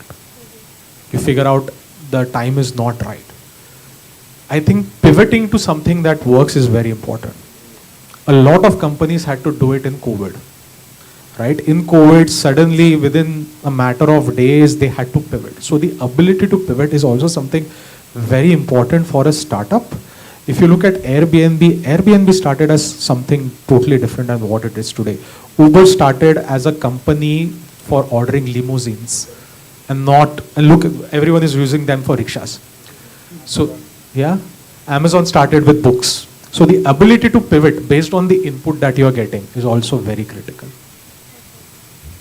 I have some more question. As we are starting a startup, so sometimes your startup can be converted into a new field in the market, or sometimes it can be just an innovation of something which is already existing. Like we can take example of Zomato and Swiggy. Both are doing the same work, but still both are having a good return of interest.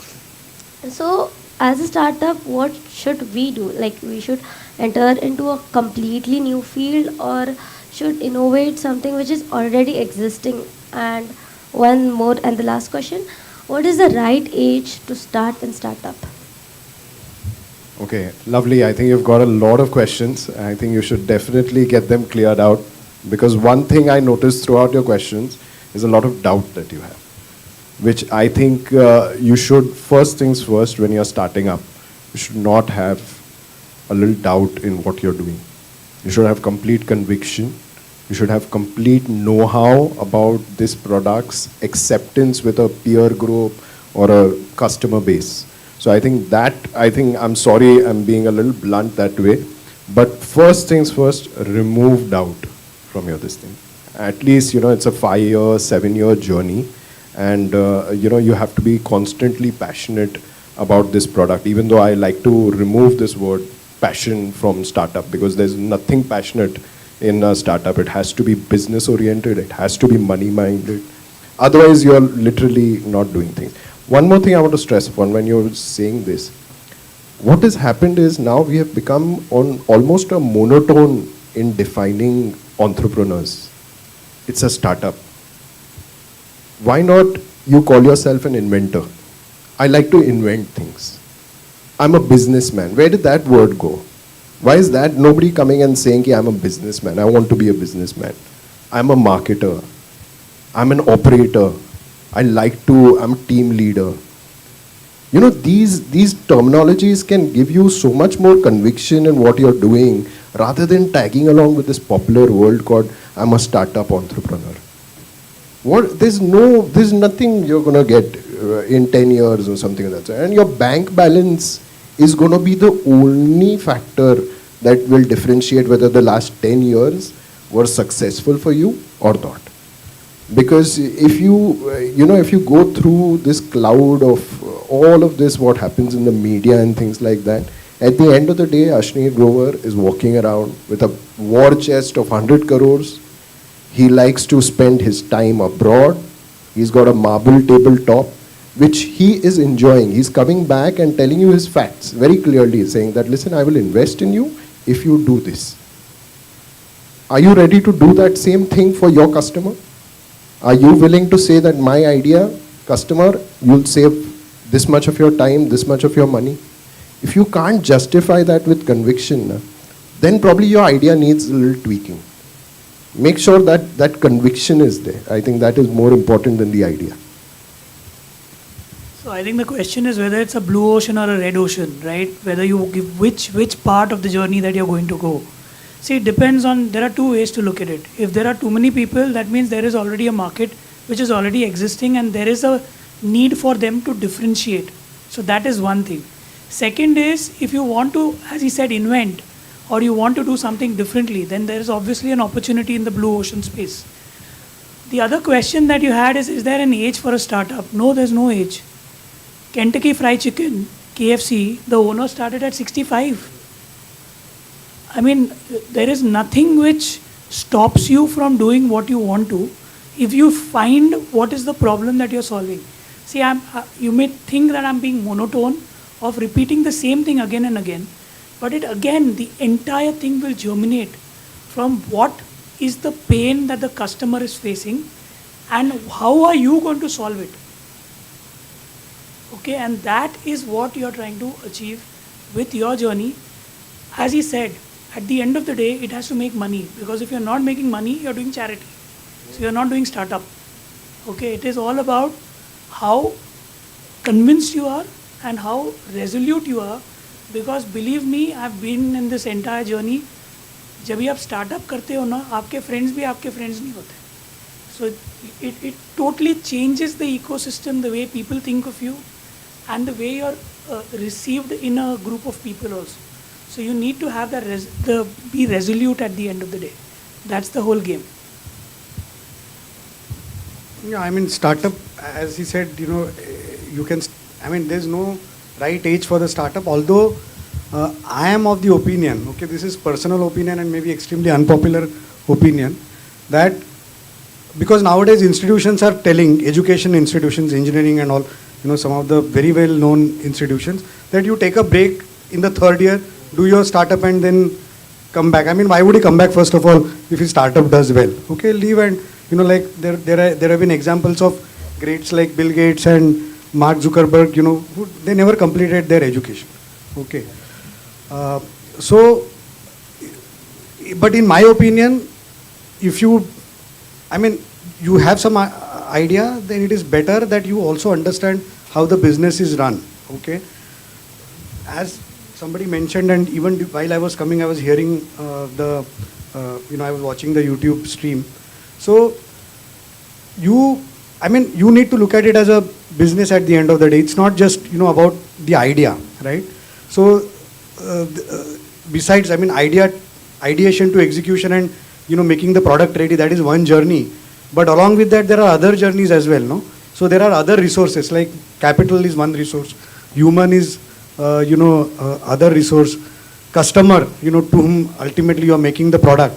So all these things, I mean, so there is a primary value chain and there are support value chain. So you should know. So mostly you are focused probably on the primary value chain, taking the idea, identifying the customer, making it a product, and then, taking it to the market, selling it, distributing it, etc. But there are other aspects of the business also that you should be aware of. So from that perspective, in my personal opinion, if young, graduates coming out of college, if they work for a couple of years in companies, then they'll get an exposure of, how the business is done, what are the critical elements of the business, and that would help them in setting up their own business. You can make few contacts also, which can help you, of course, but 2 years is a relatively small time.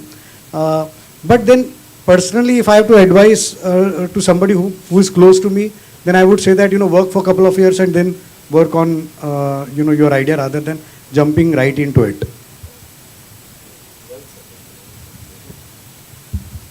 So today the startup scenario is very different from what it was probably 10, 15 years ago, right?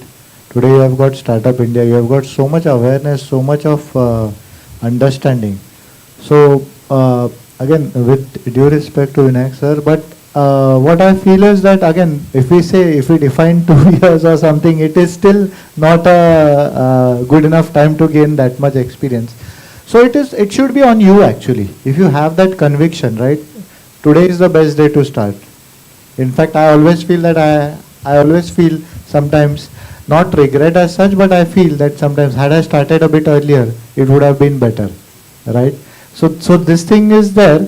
Also, the conviction is something which drives you, right? You have to live that idea. You have to, eat deep. You have to work on that idea, which is the thing. Otherwise, then it is just okay. If it is a makeshift thing, then it is of no use, right? And as I've already said in my address, that you need to have those 3 or 4 foundation parameters right? So I've been trying to work on a startup for 7-8 years, not found the right timing. Sometimes I had a wonderful team, didn't have the market. Sometimes I had the market, didn't have the team. So and you are bound to fail. Huh? Failure is one part which you have to, failure is a steps to success. You may fail many times. I myself have failed quite a few times, and that is the best learning that you get. I'll just close my final points. I think what everyone is saying in different words is that you need to find the problem, solve it. So if you draw a flow chart, problem solve, problem solve, problem solve, till you come to a point where you are like, okay, ye customer ke aage bhi aur customer use karenge, right? So I think startup is a word that's been glorified in the media, right? But to your point, you can choose any which, service versus invention. What I have seen personally, what really resonates with people, if you are solving a basic human and emotional need, that is something that immediately resonates. So there's something called as Maslow's hierarchy of needs, where they have categorized what different human needs are. So something that to do with emotions is something that really resonates with people, right? But at the end of the day, right, the aim shouldn't be to get funding or make money. The aim should be to solve problems. If that problem solving skill is something that people value, you will easily get. Now just 2 days ago, the SpaceX rocket, that I think is probably the most important technological feat ever, right? But it took them 15 years to develop that. All it carried through was the conviction that this is a problem that needs to be solved and we will solve it, right? So that's the way to think about it. Focus on the problem. One is that as a founder, never have a plan B, okay? Then if you have a plan B, that means your idea will fail, okay? So, many times you will find that people who start up at the age of 45, 50, because they would have already made a lot of money, and success of the startup would not become a determinant factor of their survival, okay, in life. And that is where startups fail, because many times people have approached me, they're working and they're saying that, Arey, this is the idea that I have, can you start and then I'll join later. I said, nahi, you have to come on board, then only I'll join. Otherwise, you're trying to, and such startups will never succeed, such ideas will never succeed, okay? So they never have a plan B. Your plan A should be your startup idea and to make it successful, okay? Give your 100%, then of course, it's, so many other factors, and spiritually speaking, God's will, okay? That is point number one. Point number B is never be in doubt. Somebody was asking when I was coming, about the idea about the parking, lot. So never go to the market and, ask people, ki, "Arey, mera idea acha hai ki bura hai?" Then that means you've not, thought about the idea hard. Your job should be to the market, to go to the market or your investors and convince them, to invest in you or to buy your product.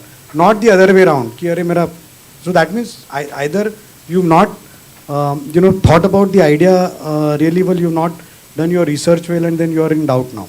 Okay, so never have in doubt. Okay, be passionate, because you will find, like hundreds of people, 50 people, if you approach 50 people, will say, "Hey, bakwas idea," 50 people will say, "That's a great idea," and you will get confused. So you have to be convinced about it, first of all, and to get convinced, as everybody has said, is it first, a solution which is in search of a business problem, or is it a solution which is addressed a business problem? And secondly, product market fit. Product, nothing gives confidence to you also that, whatever product that you made, there is a market for it, and customers are willing to pay for that, the product or service that you've created. So if these two things happen, then, you'll never be in doubt. Thank you, sir. Questions, I think. Ma'am, do we have enough time now?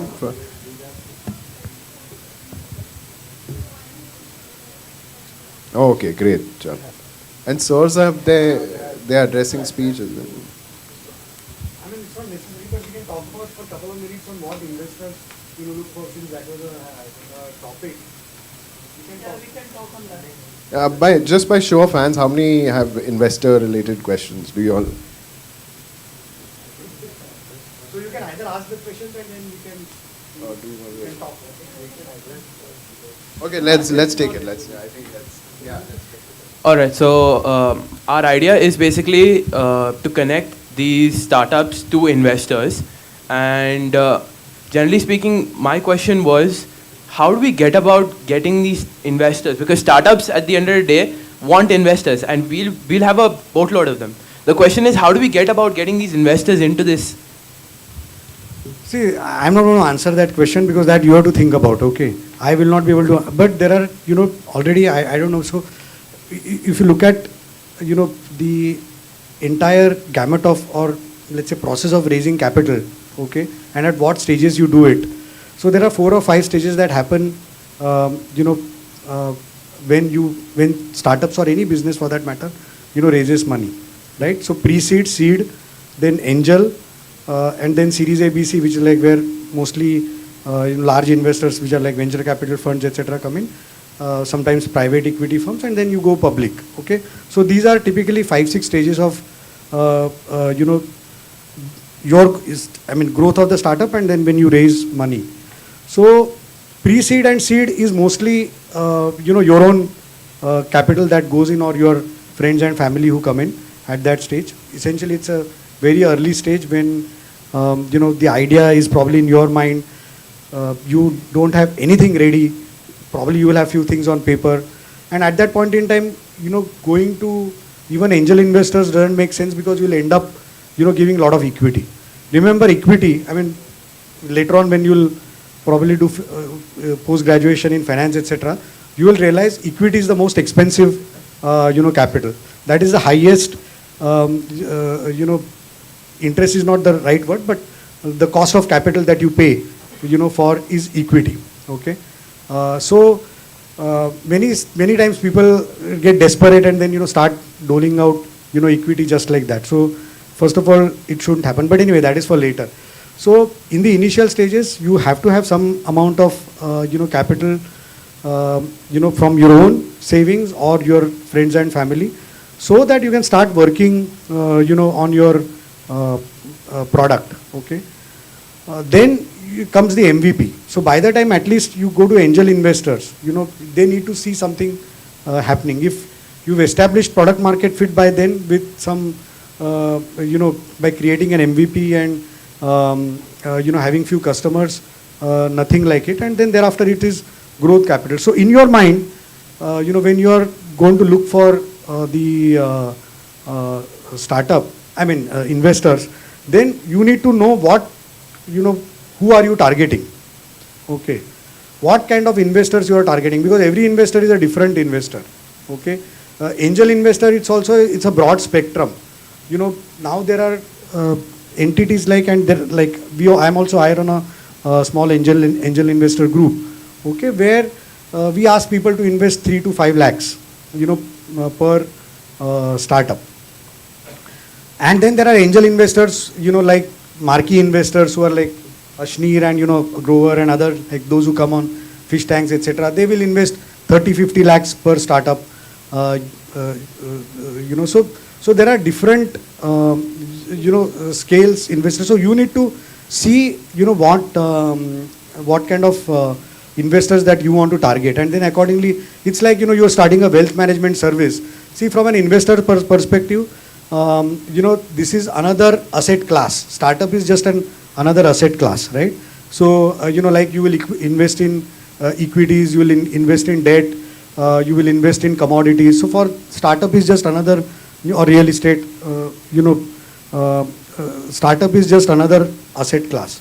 So if you have a mindset of attracting startup, then probably you're offering a wealth management, sort of, not exactly wealth management, but a part of it.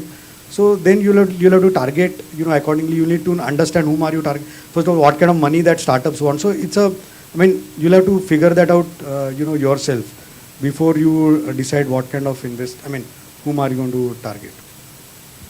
I have a follow-up question, but she'll do it. It's fine. So I think I have a point before we go on, because see, I think the kind of questions that we are getting is there a market for it? And if we are countering you, you guys don't know that there is already an industry or there's already a company which is doing that. Yeah. I think what is the fundamental thing which I see as a miss is a fact, and I'm sorry I'm being a little blunt here, is the kind of research that you've done. It's good to have an idea. At the end of the day, if there is someone who's already doing it, it's already existing in the market, why will I come to you? What is the differentiation that you're going to do? What are you going to bring on the table? Who are you at the end of the day? That is the biggest question that I have. I think your basic understanding of your target audience, your market, has to be little tightened. And the problem. So there has to be a gap in so currently from an angel investment perspective, there are a lot of, angel networks that you have, at various levels. Like some of ours is a very informal, but there are like Mumbai Angels and, at India level, there are Indian Angels, etc. Quite a few networks like that. Okay. So you need to understand, how they work, how they operate, what is the gap. Even angel investors, there are like, which started from probably crowdfunding, like Angel List and Let's Venture now in India. Yeah. So these are two sort of web-based. You also can go and register yourself and start investing in startups, provided they have certain criteria which is given by SEBI. Okay. So these are the things that you'll have to keep in mind when you're looking at that. What is the problem ultimately you're trying to address? I think one thing I'd like to point out to you, the way you described what you were selling had a lot of assumption and a lot of overconfidence to it.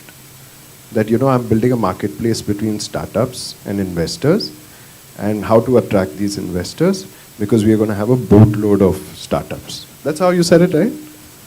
I think, you take back that, and whether really do you have boatload of startups? One. So you shouldn't be talking like that. Second, you should be describing it as saying that I see there is a problem and I am thinking I can solve it this manner. Sorry.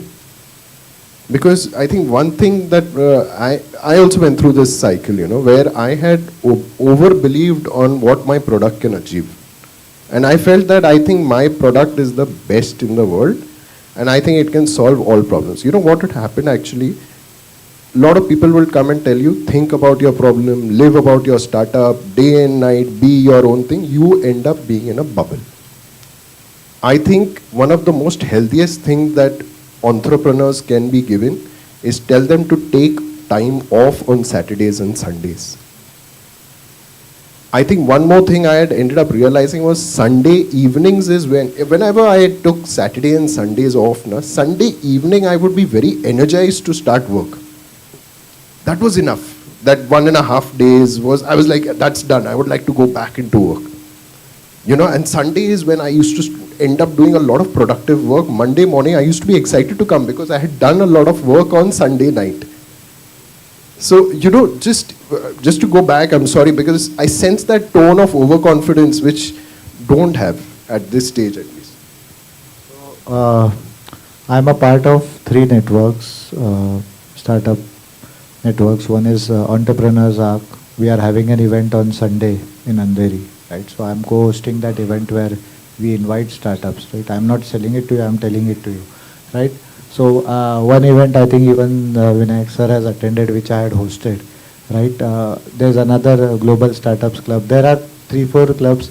Of course, he's more connected to the angel investment network. I am more connected to the networking groups and this thing, right? So I think you should study about it. What Aditya rightly said is, as students, right? What is happening is that we are overloaded with information through social media and all the other media channels. We were fortunate or unfortunate probably not to have that much of exposure, which might have led to some sort of misunderstanding of what. So first you study about it, right? You go to these events. What are the things that are taking place? Who are the people who come? What type of expectations that they have? See, again, it is glorified on media. Funding, right? Not everyone gets funding. In fact, very few people get funding. And that too, it is not actually a funding, it is a promise. In the end, they might not even get the funding, right? There is a long process of funding, which I think Vinayak sir might tell you properly. So you understand this, you study about it, and then you come. So, right? So one of the best places which you can think of bringing the startups and the investors is in your institute. We are creating an incubation center. The startup clinic is a part of that, right? So start from that. Right, you get, so one task which I can certainly assure you is that you try to get 15-20 ideas in the institute, in this clinic, right? And we will try to get some potential. Even I think Vinayak sir and all, we'll all try to evaluate those ideas and get those investors if the ideas are really good, right? I give you this assurance on behalf of the panel, right? Okay. Yeah, I think one thing I would like to double down on what Mayur sir said. I think everyone who spoke here said, sir, my app will do this, or sir, my app will do that. I think what we really need to focus on is the problem statement. Sir, the problem statement is this. हम सोच रहे हैं ये solution हो सकता है. आपको क्या लगता है? So that one thing, right, when I'd like to get the team's view on this, crystallizing and understanding that problem statement itself is the most important part. In fact, one of the courses that I had done, they had said, until you talk to 100 customers, don't even come to us with the solution. Until and unless. So if you are saying, sir, I want to go into talk to 100 investors, talk to 100 startups. You will find so many inefficiencies and problems. Then you will say, sir, the problem that I'm trying to solve is when an investor wants to invest in a startup, he doesn't get the due diligence needed. I'll just give you an example. Right? Then your solution is different. You're not just connecting them. You are saying, I am making it easier for you to invest your money. That's a totally different solution than, sir, I'm just connecting the startup to that. Because I can tell you, the due diligence, and even sir can say, the due diligence that takes place after even agreeing to invest, it's a lot of pain. It's a lot of pain. Our Shark Tank deal just closed last week. 8 months it took for due diligence, right? So focusing on the problem statement, don't even think about the solution. App, those every other person will do an app, right? App is not the problem. The problem is, okay, are you crystal clear about what that problem is? And that is what I mean, if there's one thing to take away from this session, from my perspective, it would be absolutely crystal clear on what problem you're trying to solve. Talk to as many people as possible. The solutions will start flowing. The solutions is not the problem. Like finding that problem statement is something that's what a lot of people miss. See, actually, this forum is not really, in my opinion, okay, the right forum to really validate your ideas. Okay, I mean, we can have a separate, session wherein, specific, depending on what kind of ideas that you have in your mind, and then or on paper, and then right expertise can be brought in to address these questions. Secondly, so when we evaluate startups, okay, we have created a framework, okay, to evaluate, whether the startups, they are the right startups from our perspective, okay. There's nothing right or wrong, because, some of the startups that we might say we may not invest, may end up actually becoming bigger. That always happens. But that is a framework that can be useful to even, startups to look at, because it looks at exactly most of the things that, and it is not some rocket science, okay.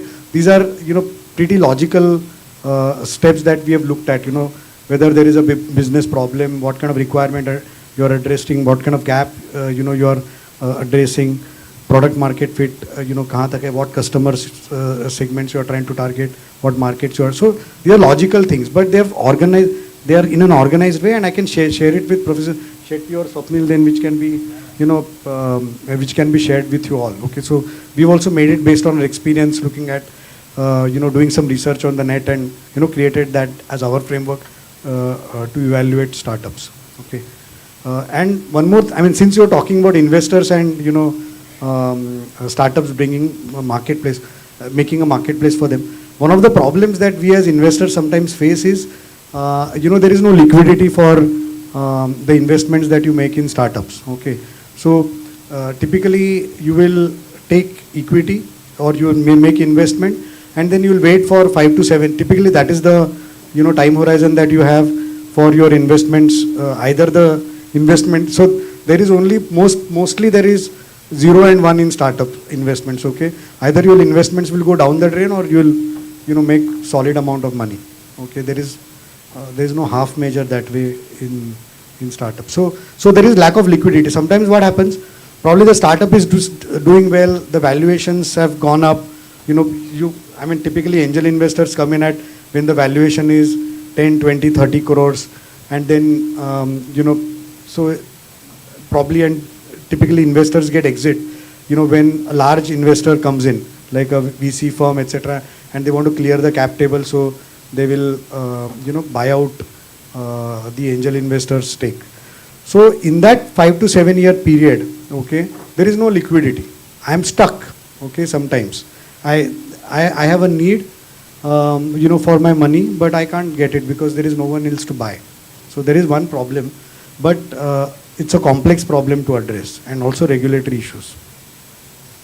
I think we'll go to your question, but one thing which I will just say is, I think as founders, the biggest quality that you'll have is the humility to listen to what is happening in the market and to accept that. The more you have it, the willingness to hear, listen, and then adapt is the biggest skill. So I think, yeah, we'll go to your question now, and then we can proceed.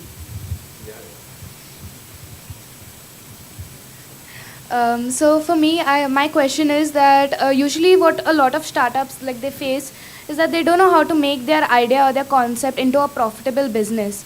So they kind of struggle to find that initial funding, because in the initial stages you might ask your family members or your close friends for money. So how do you stand out to investors, and how do you get that initial funding for the startup? And at the same time, because of this, maybe the startups might hit like a death valley or a death curve, where they either now they need to pivot or they need to find funding. So how do you think startups should navigate that? I think I have some points. It's a very tough question, I mean, see, ultimately, this is a cliched statement that, you invest on, not the idea, but the startup team, okay? I mean, that is what you will hear on in every forum, and that's what you mostly do, because, I have not seen a startup, okay, which said that we will do this, and ultimately it is like 10 years later, if you see if they're doing the same thing. No, because your perception, your, not exactly perception, but your, okay, we will, for the lack of better word, your perception of the market and customer needs would be very, very different, after you start engaging with customers. Look at every startup in India, which has been a unicorn. Every startup said we are going to be a digital, like Lenskart or any startup. They said we will be like completely web-based. But now you see it's become a phygital model, right? You have physical presence as well as digital. So pivot is something that you'll have to, pivoting your, ideas, etc. That you'll have to. Sometimes startup founders tend to be very rigid. As he said, you don't listen to your customers what they are saying. And if you are very rigid, नहीं यही चलेगा, यही चलेगा, ऐसा नहीं होता. Ultimately, you have to look at the business problem gap, and then you are creating a solution for it. Then comes the pricing part, which is much later. But at least you have to have a solution which addresses a business problem. If you remain in your own ivory tower and say that this is what the problem is. But if customer is saying something else, then you'll have to look at what customers want, right? So it's so pivoting is something that you should not be afraid of. Okay, probably you should be glad that you're thinking about pivoting, because that means you're getting the right feedback from customers sometimes. Okay, product market fit is something that you will have to ultimately establish. That is the most most basic things. Angel investors afterwards they will start looking at that. Ki, is the idea on paper? Okay. See, unless you are a sort of serial entrepreneur, you have 3 or 4 successful ventures where you've exited. I mean, probably sold off to other bigger ventures, etc. Then your 5th startup, people will say, what you say may have a good idea, and people will invest. But unless you have a track record, people will always look at product market fit, MVP, what kind of physical product that you have ready, okay, or a service that you have ready, and whether customers are willing to pay for it. Okay. So then I mean, all these things like MRR, ARR, those kind of things come into picture. A lot of investors actually go down and start looking at their P&L and balance sheets, etc., which I find a very futile exercise sometimes, because अभी उनके पास customers ही नहीं, आप क्या उनका balance sheet and PPTs and all, people make investments based on PPTs, but that doesn't happen. You get a smart marketing guy like him, and he can make a good PPT for you and paint a very glory picture for investors, saying that अरे first year में मेरा revenue इतना होगा, and then next year में इसका 10 times होगा, उसके बाद और 10 times होगा. See, as long as you have a story to back, these kind of presentations may make sense, but ultimately you will have to, one is that you need to be sure about the business problem that you are addressing, and then there is a solution for that. You work towards that, okay, and that is how you will survive. It's a survival game. Startup is not a something easy game. I mean, see, sometimes it's not a bad idea it's not necessary that you have to be a first person in the market, okay. You can be second, third, as somebody quoted Ashnir Grover, that somebody has done the groundwork for you, even for investors to sell this idea, etc., etc. Otherwise, you'll have to start doing concept selling not only to customers but also to the investors. So somebody does all these things for you, and then it's not a bad idea to be late entrant in the market. Only thing is that when you're late entrant, obviously you have to refine the idea. You can't just bring in the same idea and say that now me too, I'm a me too kind of a product, okay, or a service.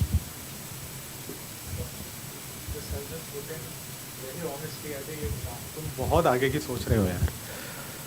To run, you first need to learn how to walk, right? Like in your first year, we can't keep thinking कि यार B के final year project में मेरे को advisor नहीं मिला तो मैं क्या करूँगा, right?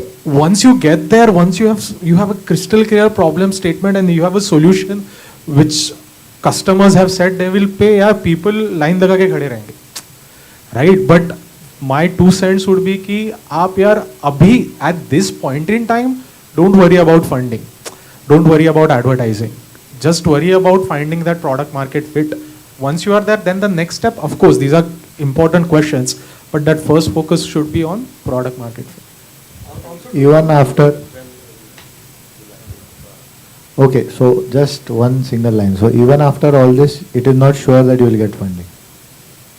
So life is difficult sometimes. There are so many ideas who might have died a death which we don't know, who might be great ideas. So it's okay.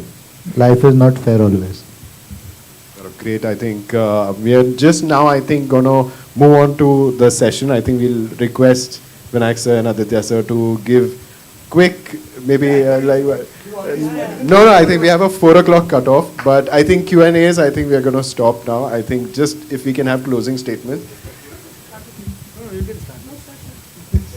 Okay.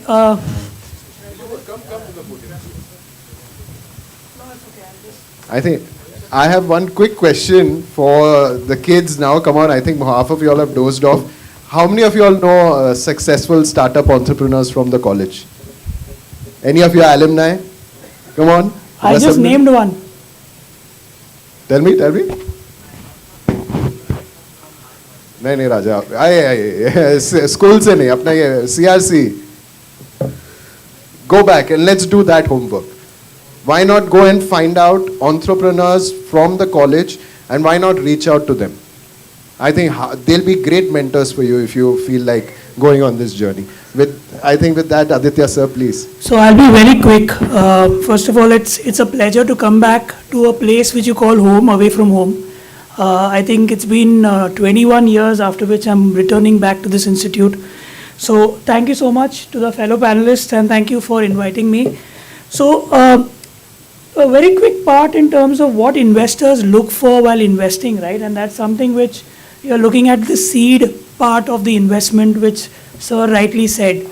I think while you look at the entire picture, I think what I would want to say is investors seek compelling stories and innovative solutions and strong teams. These are 3 things which every investor, it will be like a dream thing that will come in. But at the end of the day, what I realize is that every company, and I think this has already been discussed, which has started off with a problem, which is a mess, which most of the startup owners have actually gone through. I think we have Mayur saying that he had a problem with shifting, and that's where the whole thing came up, and that's where your message actually lies. So your message is always from the mess that you've actually undergone. And that's where the conviction for you to create that product or a compelling startup will come in. And I think that was the same with Subrai, wherein he had that medical issue, right? And that's where you're able to identify with something which is much more than a subliminal kind of a thing, which is going to affect you, and you're really, really passionate about the problem that you're trying to solve. The second thing is when you're looking at a story, when an investor is looking at the story, they're looking at four key components. One is the founder story, which is what is the story and where does he come from? Because at the initial stage, at the seed investment stage, there is nothing much apart from balance sheets and all won't exist. It's all about the founder, and what is it that he's bringing onto the table.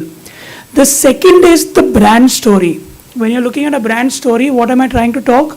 You're talking of what is the market, what is the product market fit, what are the target audience that you're dealing with, how are you going to communicate with them? That is the biggest point that you're trying to solve, and how are you communicating it in a very different way. The third is the business story, which maybe at a seed level 2, that's where it will actually come in. But having said that, there has to be a validation of the idea. I mean, I can have an idea of going from here to Andaman in the next 5 minutes, but is it possible? I mean, there has to be a validation. Okay, so what is the business vision? What is the business story? How are you able to validate what you have learned? And last but not the least, which many founders may not have at the initial stage, and it's okay to be wrong in this stage, is the vision story. Where do you see this company moving in the next 2 to 3 years? I mean, 5 years, 10 years is a long way to go, because as sir also said, you need to pivot at some point in time. Uber started something else.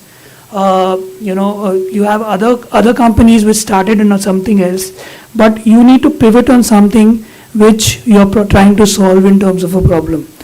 So last but not the least, what I would want to also leave you with is that it's okay to copy, or it's okay to be a second mover, because if you look at one of the largest paint companies in India, which is Asian Paints, it was not the first company to come up with a computerized color dispenser, which actually changed the ecosystem of painting in India today or across the globe.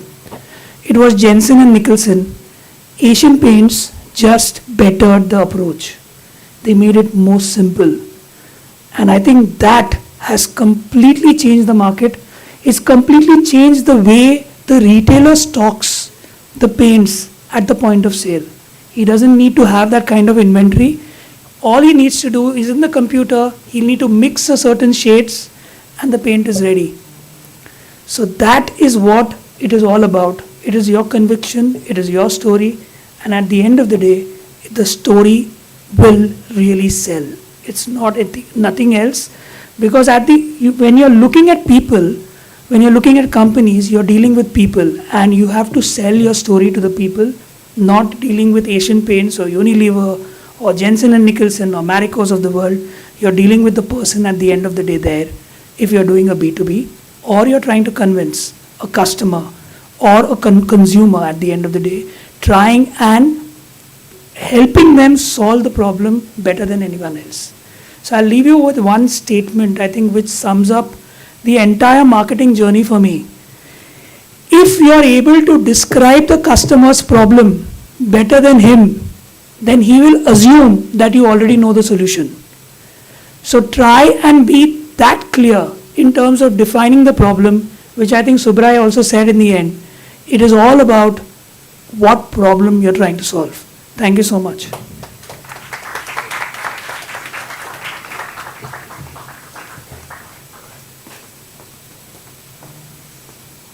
I think just one quick, I had asked you all a question, name a few startup entrepreneurs. You all had 5 in front of you who are your alumni, guys. Not one took our name. Anyway, so first of all, thank you to the Institute for inviting me. And it is great to be back. I'm almost, I don't know how many times I came back since I graduated in 1992. Okay, so which is a way long way back. And the institute is almost unrecognizable for me. I remember when, during my final year, this, I think, building was being constructed.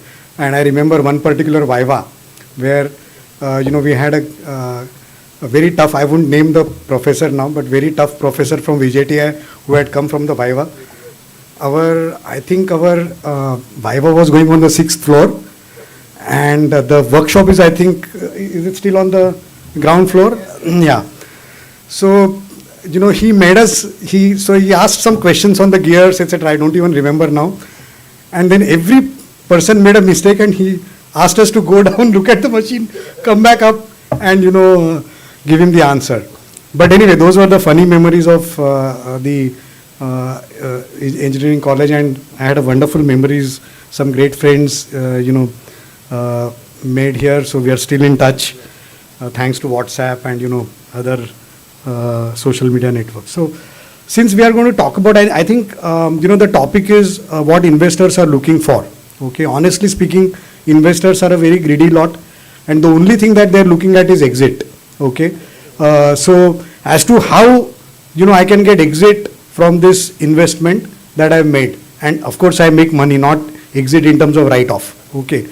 So investors have only single agenda on their mindset, on their mind, okay, as to what they are looking from startups, and that is very tough. I mean, it's very tough to get exit and good exits from all the startups. I remember one startup where we had invested. Sometimes this is a bad experience. It was an edtech venture, during COVID times. And one day I was just looking at the LinkedIn, and suddenly I found the guy is from IIT IIM, one of the founders. Okay, and I found on the LinkedIn his message that he shifted to some private equity firm or VC firm as analyst. So wondering what happened to our investment, and he didn't even bother, or the team didn't even bother to inform investors, that they are closing down. So sometimes you get bad, kind of experiences. So first thing, as I mentioned, you are looking at, investor, exit as an investor. Second, second aspect that we are looking at is communication. Constant, frequent communication is very important, irrespective of whether your business is doing good, bad. Investor relationships is an extremely important aspect which most startups don't. It's not their fault. They have so many things to do that, this becomes a slightly second priority for them once you've raised money from investors to, communicate with them. If not every quarter, at least once in 6 months, you should have a formal communication with, your investors.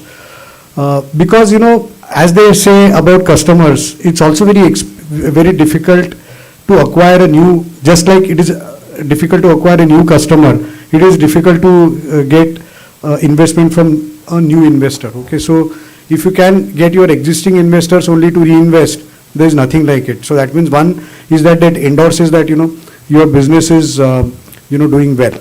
So these are some of the aspects that I wanted to talk about. But I would like to cover on the other side, as to why you should not have investors also. Okay. It is not always a good idea to have, investors. Every startups, the objective in their, the entire startup, of the entire startup and the founding team becomes कि मैंने अभी ये round close किया, अभी next round मैं कैसे raise करूँगा. Okay. So, then you are just running from, one round to another round, and you are just burning your, capital and your investors' money. Okay. So I will now talk about few points wherein why having an investors is a bad idea. Okay. So think about that when you are when you are on your startup journey. Okay. First of all, when you are when you get an investor, and particularly somebody who is a marquee investor, who is a well-known person or well-known entity to invest in you, their entire focus becomes exit and hence on valuation. Okay. How am I going to, have this company increase in valuation so that I can get an exit? He is not worried about, the startup. He is worried about his own, his or her own investment.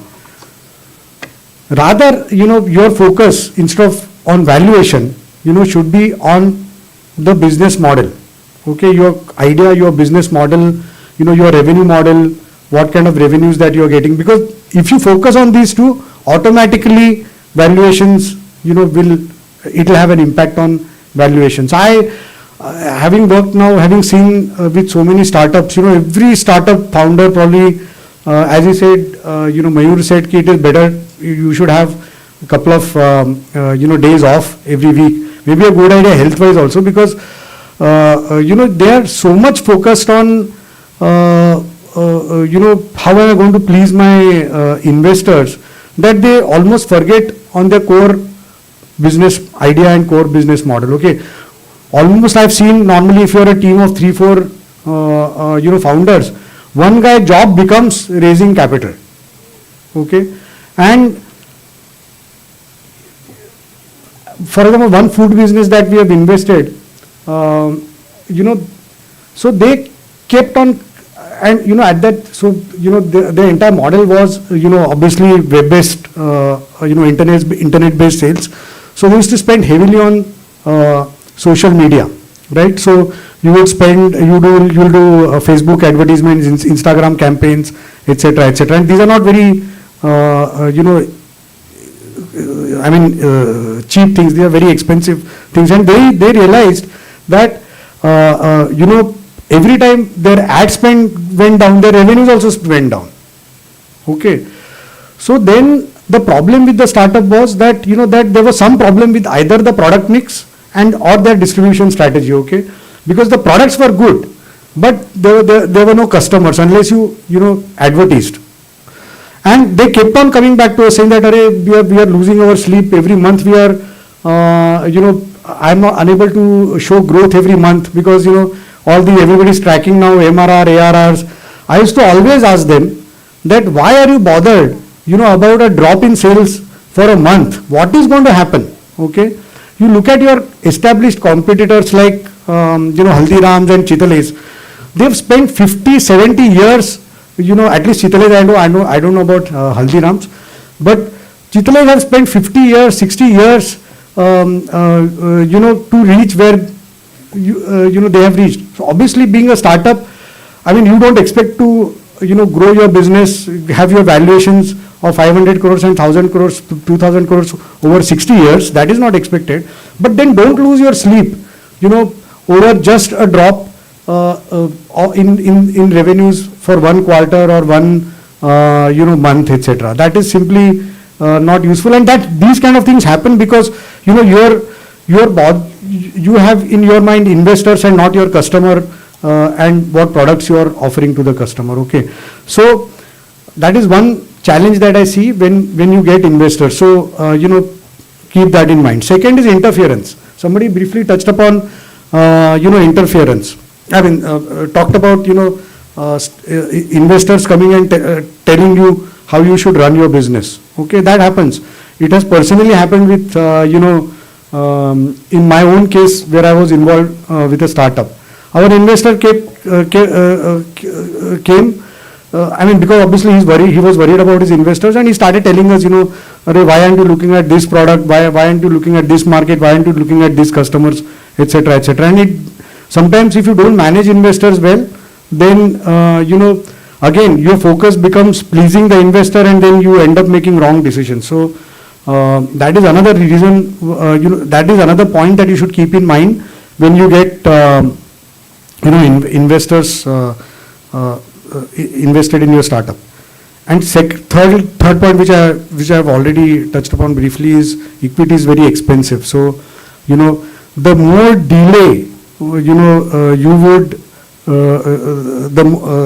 would have in terms of getting investors, you will obviously have to, because valuations will increase and you will have to give a lesser stake. So you will have larger equity stake with you, both from creating your own wealth perspective as well as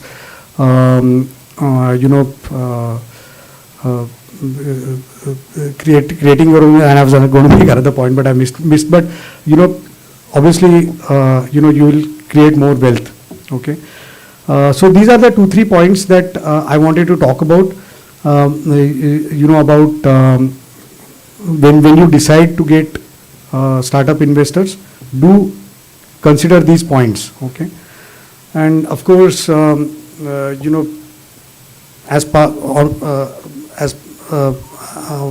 on behalf of the panel, like I can say that we would be happy to collaborate with the institute in any way we can.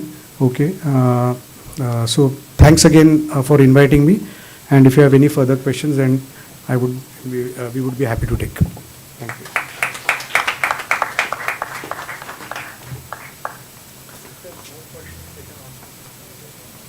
Okay, so if any of you guys have any more questions, you can ask them after the session.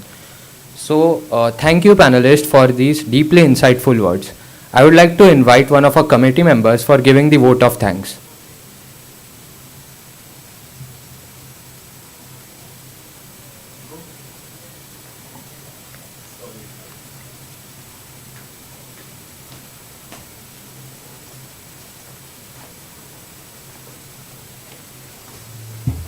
Hello.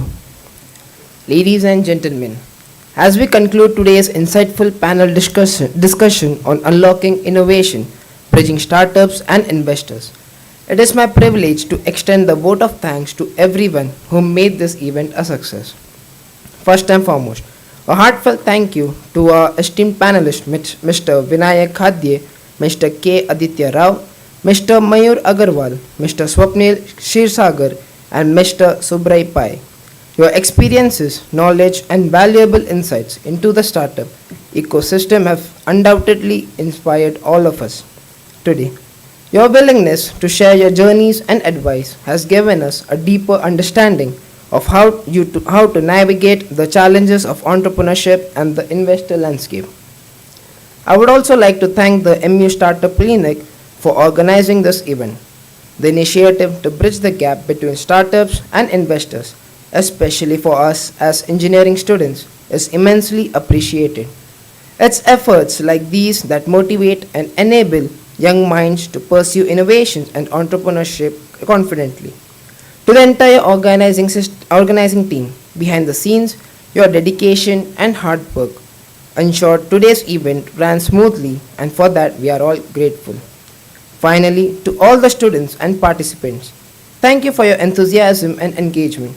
I hope today's discussion has broadened your horizons and encouraged you to think about how you can apply your skills and ideas in the entrepreneurial world. Remember, this event was not just about listening, it's about learning, absorbing, and envisioning how you can contribute to the future of innovation. As we leave today, let's take the knowledge we have gained and use it to build, innovate, and create. Thank you all once again for being a part of this enriching experience. Have a wonderful day.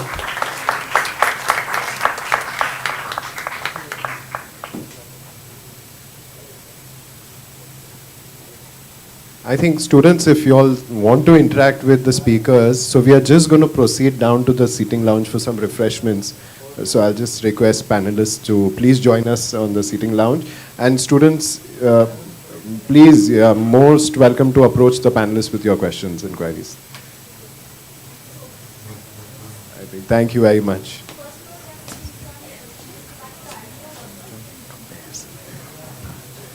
One more.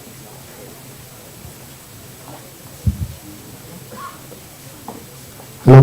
Yeah, and we are available otherwise also if you have questions later also, no issues. Right? You can. Give